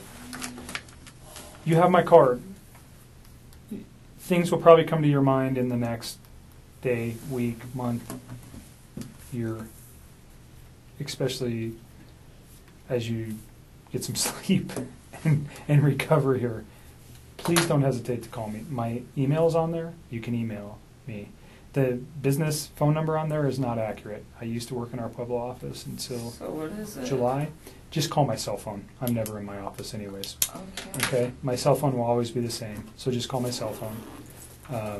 And I will respond to you as soon as I can. If you need to send an email, again, you can send an email to me. Okay? If I can help you in any way with some services to deal with the obvious trauma that you face, let me know, and I'll get you in touch with the people that can help you. Also, if you have issues with anybody intimidating you in any fashion, I will tell you right now, I have zero tolerance for that. Zero. I will charge anybody if I can prove it, and I will take them straight to jail. Period. You're not a suspect in anything. You're merely a witness. Unfortunately for you, you met a man who did some terrible things, and I won't stand for it. Through my career, period, zero tolerance. You will go straight to jail. You call me immediately, and I will handle it. I appreciate Okay? that. And finally, you probably eventually are going to get media inquiries. When are you thinking this is going to happen? I don't think it's going to happen soon. I really don't. I will tell you today that there was an inquiry from a media member requesting to know if there was any other people involved in Chris's life. I think the story is they're searching, but there's only a multiple couple of time reasons that somebody could think what would cause this. Well, they're seeing the financial stuff. They're posting it. Right. I'm seeing it. So I think there's a buffer for you for a couple of reasons. I told you today, I did not see the affidavit. I don't think your name was mentioned in it. There's no reason for it, I don't think, at this time for his arrest. When the affidavit becomes public, which I think they mentioned maybe early next week, that'll keep them media busy for a while. Oh, so her name wasn't in it, that you I think? don't think your name Mark was said in he it. didn't publish that thing Right. yet, so if he So I talked to Mark this morning, and I know he has not written a report. Now, I do know that he did talk to the people yesterday just regarding her, because it was important for some of the things we were doing yesterday. Again, I don't think your name appears in that report. But don't hold me to that. I didn't write the affidavit, but from what I know, it doesn't. So at some point, your name is going to come out. I mean, there's just no way it's not. And like I told you, I want. So when do you think that is? Like when we take this to trial? I don't Like know. at what point? Because nobody knows about this. Right, but Chris does. Yeah, I don't think he's in any rush to tell the media anything. I mean, maybe. Is there mitigators that in his mind, or again, you got a phone call from the public defender's office, whether you talk to them or not, that's your business. Not. You didn't? I did not. Oh, I thought you did. I did not. Hmm. I didn't know what to do. Mark said to ask you what to do. Okay, so did they reach out to you? Yep. Okay, your decision. You don't have to talk to them, or you can. I won't say either way. You have to make that decision for yourself. I don't really know what to do. I feel like if I talk to them, they're either going to try to like find some holes in my story or try to get me to like be Chris's only ally, and I don't really feel like dealing with either one of those. Then I think you've made up your mind. Yeah, So, I don't and want maybe to. confide in your father. No, that's what we were Should talking we about. Yeah. already talked? I can't really give you legal advice. They have every reason to want to talk to you. Just like if they got to you before I did, I would want to talk to you too. You understand what I mean? And I won't hamper what their investigation is or anything. They want information too, certainly. They have a client that they're trying to protect and make sure that everything that we're looking at is the same thing that they would want But to look they at. can get it from you. They will get it from us. So- It'll be in discovery. They'll get everything that we've talked about here, and that's so when that happens, which is pretty short order. The reports that we will generate, everybody involved in this case, will be sent to the public defender's office. I think at that time you might find that there could be some exposure for you. So I am not going to tell anybody who you are. If somebody called me today, I don't talk to the media. I don't have any business talking to the media. Mark has no business talking to the media. They don't need to know who you are. Your part in this is not relative to anything to the story. For me, it's nothing that they need to know, and I don't ever give information to anybody. They're going to dwell on it, though. They're going to try to use that as his why. I don't think it's his why. I really don't. That's why I asked you that question. No. You think his why is financial? And whether or not we ever know what his why is, I don't know. Did he tell you guys what his why was? I can't discuss it with you. So just a quick open question. The way the legal system runs, is it if he totally confesses and pleads guilty, is there a reason for a trial, or do they just pack enough discoveries together that this proves what he said, and So the he purpose goes of to a kind of court and it's done? Or the purpose for discovery is we have to. We're obligated by law to share everything that we know with the public defender or a Absolutely. private attorney. Right. Okay. It doesn't go the other way. They don't have to share anything with us. So we are obligated to give them everything we have, no matter what happens. I can tell you right now, probably sometime early this week will be his. He's going to enter a plea. Either I'm guilty or not guilty. That will probably be sometime Monday, Tuesday, Wednesday. of this coming week, I would imagine, from what I heard today. Now, it might be a little more delayed, and then that starts the legal process. So But if he pleads though, guilty, could that happen today? Sure, certainly. I mean, he could go to his attorneys. You've seen it happen before. If he pleads guilty, is that information still available? Absolutely, because there's still got to be legal process regarding is he competent to stand for? Can he make that plea?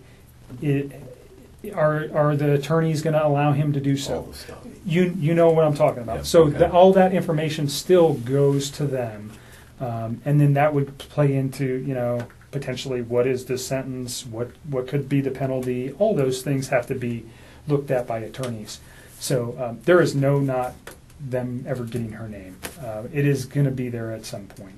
And I don't know. I understand your fear, and that's why I told you that if anybody, I don't care if somebody calls you and says, anything minor, you call me and let me know, please. I will not stand for that. Well, Okay. So it would be the news people would only be the ones that, and of course they already know what to. God, working's gonna be such a mess too. That's gonna be like a whole nother level. Like everybody at my work I heard was so like just damaged and broken today, and then it's like, let's just add Nikki into this whole mix. It's not gonna be good for all of them, like mentally either. It's just gonna be a mess. Maybe your employer could transfer you to another business. I think that's a fair statement. I will tell you right now that Anadarko has been very, very helpful with us and is very concerned about their employees in this event. And I'm tired too, but your employer definitely has an indication of your relationship with Chris, I would think. They're not my employer. Oh, that's right. You work for a different company. Yeah, but you're saying I think- Anadarko has knowledge of that. Well, Who are we talking about, Tasman or Anadarko?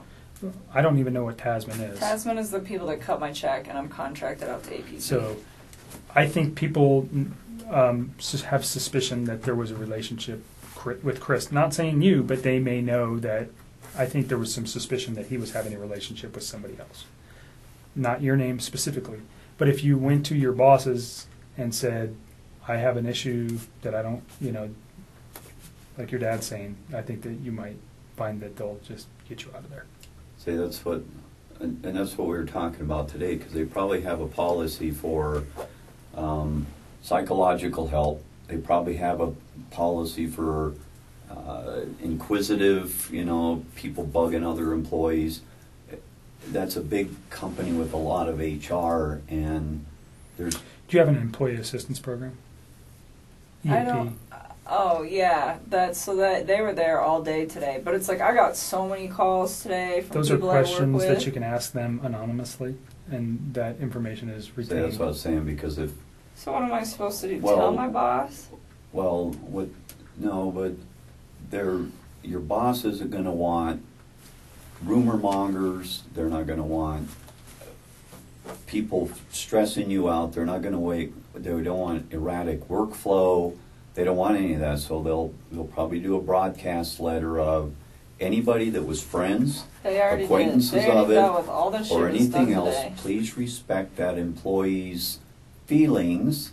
And right there, oh, and by the way, if any of you have problems, you can call Mickey Mouse at, and that's probably, See, they but- probably have a policy with that. Here's the And I'm problem, hoping that though. they do. I don't work for them. But they can still, But if I'm like protect you under transfer that. me, like they're gonna be like, you're not even our employee. Like I'm pretty sure I'm about to lose my job over this. no, No, you're not. Why would you lose your job? I don't know, because I feel like people are gonna just complain about being uncomfortable with working with me. Like I am not gonna have any respect from anybody there. I think I will have like 2 people that still. You really didn't do anything wrong. I had an affair with a married man who lied to me and made me believe that he really wasn't like as married as I think he was. But the media is not going to be so kind to let everybody know that. I think people are going to think I'm like the reason that he went off the deep end. That's Well, probably a fair statement. I would probably agree with you to some effect, but if these people you know them at work, then And the you know, company will protect the company you at will some point. buffer that as much as they can, because if not, it'd be chaos amongst employees, and they can't have that. I'm just so It's sad. just Like not this good is in like their best the interest. job of all jobs I've ever had in my life, and I Really? fucked it up. Well, she's been out in the field. What, you've been home 3 months of the year, on an average, not even- in staggered amount, out in the middle of nowhere, on oil rigs. This little thing was out hanging on oil rigs, and now they got her an environmental where she's able to clean up stuff. Right. And it's a hot job, man. It's just a hot job, and I mean, would you advise wouldn't me start. talking to I like my can't give you head legal higher up? advice. Maybe the best thing to do on that is talk to your EAP, whoever the employees assistance people are. They're anonymous. They know all your HR rules. They know all your policy and procedure stuff. And how can I mitigate this? Fair and also, question. for your problem too is not just is this going to become an environment where you can't work? So you have to call those people and say, I don't want this to happen, so how do we take care of it? I want to continue to work for you guys. I love my job, whatever. Just be proactive. I don't know, your boss is on site. Yeah, she's pretty cool. I don't know. I think that's a personal decision you have to make. Yeah, Yeah, but I mean, don't I didn't think- even think about talking to them at all, but I keep thinking about, I'm like, man, when my name gets out in the news, this is about to be crazy. No, Like, I I had do it. people call me all day. Like, my office mate would not shut up. She just called me today, and she was just like, oh my God, did you read this article, and what did you think, and oh my God, and this, and I'm just like, I don't want to talk about this. Please leave me alone.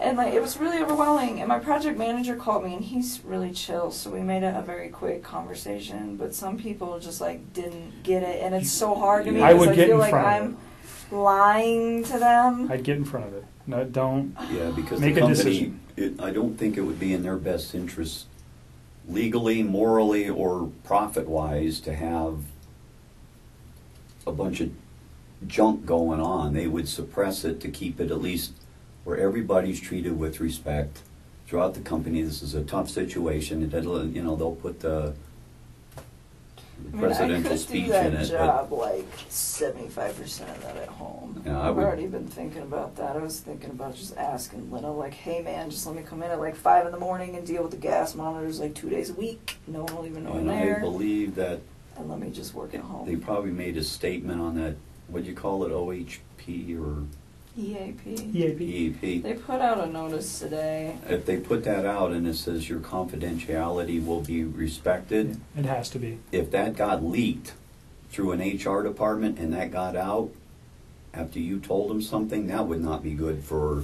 Employment law is very strict on that Yeah, kind of so stuff, I think you should just not attack it, but be proactive in it and snuff it, because And what? Just go tell my boss, like, not what I told you guys, but like a summed up version of it. Like, hey, Well, my they- name is about to get released in the media, and there's a lot of stuff. I don't know if I'd need do to- that in that fashion. I might you just need to figure out a tactful way to do that.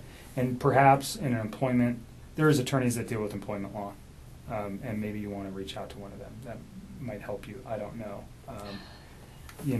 It's a decision that you might need to make, or you might want to talk. I think I would talk to EAP first, because it's not going to cost you any money. See if they'll do something. I hope so, because they're not actually my employer. So Well, they're an outside agency that just knows what's going on. but See, both I don't know, so companies, it would be in their best interest to protect everybody, including all the foremen he worked with, apprentices he worked with. I mean, all of those people have a lot of information too. Not like me. But again, they don't want to hear it. They don't want to have, they don't want to talk about it. They have the same rights. So it would be a company-wide thing. So I would just, On the media we'll stuff, work on that. Yeah, I think you've got a grip on that. On the media stuff, for you, I wouldn't talk to the media. Just tell them you don't have any comment, and for you, probably the same. And if they just persist, maybe put somebody. Things like your dad is your biggest confidant here, and maybe make a brief statement. If my daughter doesn't want to say anything, have a nice day, whatever. You know, because if you appease them a little bit, sometimes they'll go away. That would just be my suggestion. Don't talk to them. You don't need to. I'm not going to. I guess they're gonna make their own assumptions. Let You, them, So does your neighbor, so does the right. They'll be guy talking, as soon as they stopped at the figure red out who light. you are, they're going to talk to your neighbor, and they're going to say, oh, yeah, I saw Chris, you know, and her together, you know, whatever. You know what's going to happen. Just prepare yourself, and then it won't be. Are they gonna there's like swarm my house? No, I don't think so. No, they were like swarming his. He told me that he's like, there's media everywhere, and it's just like, I hope that does not happen Well, to me. I yeah. mean, I have like a safe house in Denver that I can go to, that I There have the you go. keys to, that has That's what nobody we're, there that's what we're ever. thinking for the And next it's couple all of I have to weeks. do is check the mail, and there's no questions asked, and nobody knows where it is, and I'm not telling anybody, but it's like a really nice spot for me to like hide there. out, and I don't have any friends in that building. I mean, it's an apartment, but it's And we like will safe. answer your phone calls, but the safe house is from The safe house go there. is the safe people house. banging on her apartment Well, door. when should I go there? When do you think all this is going to start happening? I mean, it's kind of. I mean, it might be just good for you to go there anyways for your sanity and stay away from this place that you had a connection to this man with and get your thoughts in order. It's And so sad. That was my nest. That was like such a warm little place. That was and your- now it's like I haven't even slept in my bed. I've just been sleeping on the couch with the dog. I don't even want to do it. What other questions can we answer before we go? I don't foresee talking to you again regarding this now. An attorney might review something and go, hey, can you ask her another question? And that would be a long ways down the line. I don't think there's anything else. I let you talk for a long time today to get it all out. So we don't have to do this again because I don't want to traumatize you again. But if there is important things that come up, please know that I do want to talk to you about those. Other things that we haven't talked about today, or if something just, I mean, I got to tell them, just call me. I mean, like some things I thought were really important. Like the other day, like I didn't mention the wedding ring thing, and then I was like, that was really creepy. I should probably tell them about that. And yeah, that And you got those cards. I gave you those cards. So you gave me cards and there was clothing in there. Yeah, I don't care what you do with it all. I just don't The want clothing, was any of the clothing anything he wore this weekend, or is it stuff that was from... No. It was like stuff that he brought over like prior to that. Okay. None of that. Like some of it's been washed and folded since then. Yeah, I just wanted it out of my house and didn't want to throw it away. We'll So take you care of guys it. can We deal have with it. We'll take care of that. If I have questions on the context of a text message, I might just call you and say, "Hell, does this mean?" Because I might not Yeah. understand what you were talking about. If that's okay with you.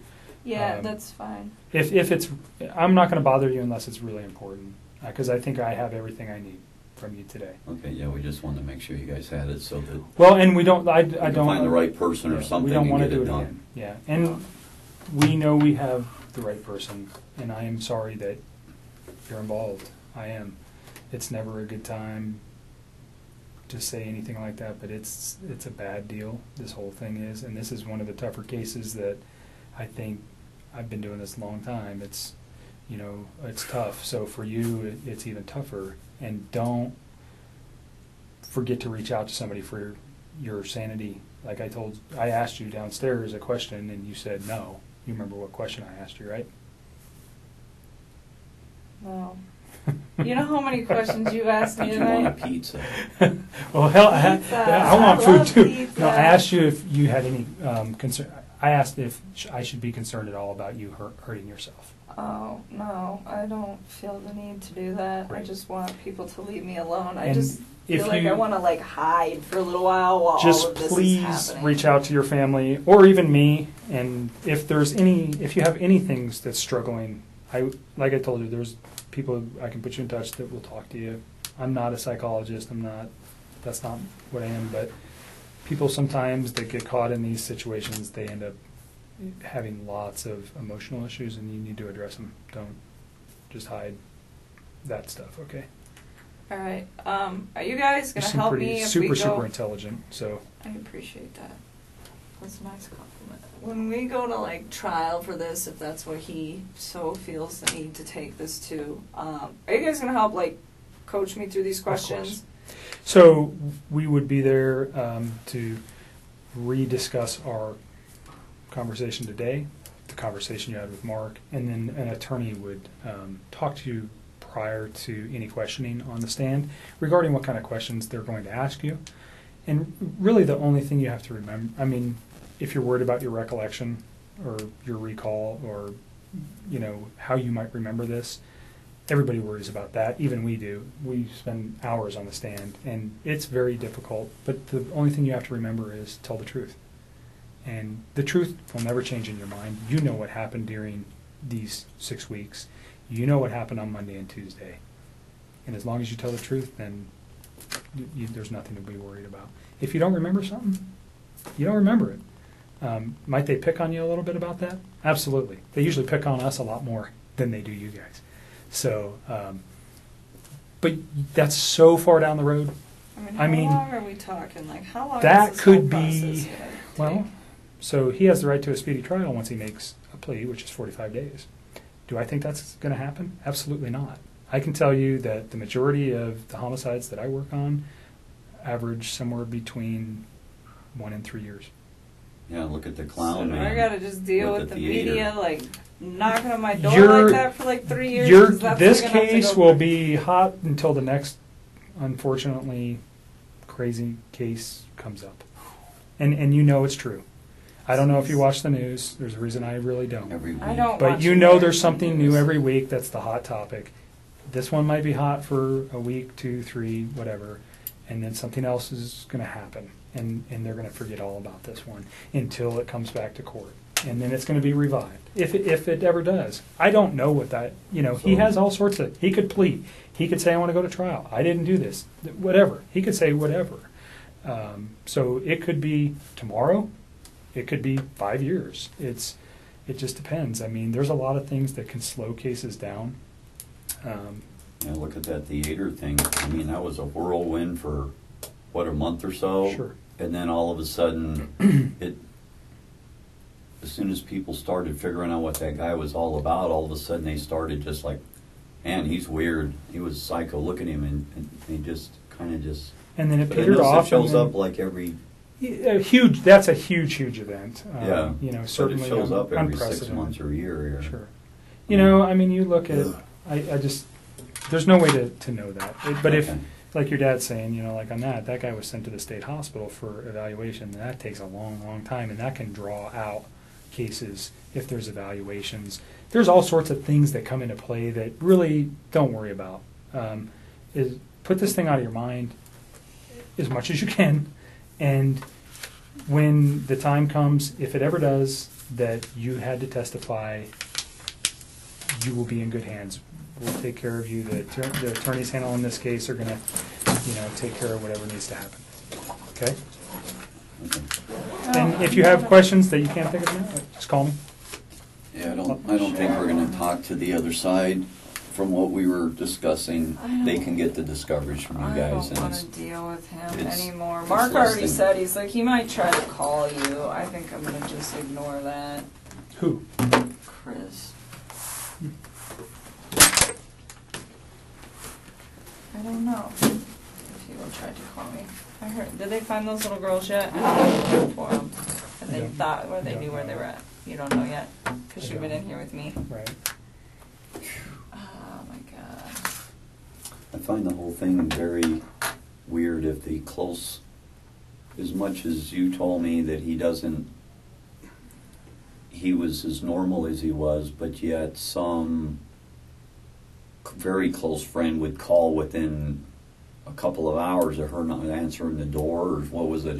Well, I think she was like on meds or something. Like, so I think she wasn't concerned But to about call Chris. but to call the police within just like the same day, and yet he acted normal on this end, that is weird. Yeah. Somebody, there's two different lives there or something. Oh, there's definitely two different lives there. That's why sometimes I have to I feel like when he's like, well, what did she, if people are like, what did he say about her? And it's just like, I don't even know if I want to say it, because who knows if that's what's really happening. I mean, maybe, maybe not. Molly called me back, so we'll call her tomorrow. Okay, I think I might need to approach Anadarko. I really don't want to go to work tomorrow. I don't think I'm going to. think I'm gonna just take the week off and then maybe we can sort things out on the weekend, and then I can like reach out to my supervisor and EAP or whatever. Yeah, you need a little sleep and some time. Yeah, you definitely need some sleep. Don't drive tonight. Yeah. She's, I'm gonna drive her home and then all the way back. I'll walk you guys down. You're gonna get. Yeah, I'll You get need to tape. use the restroom first, Pumpkin? No, which is crazy because I've drank so much water today. I really, really do appreciate you being completely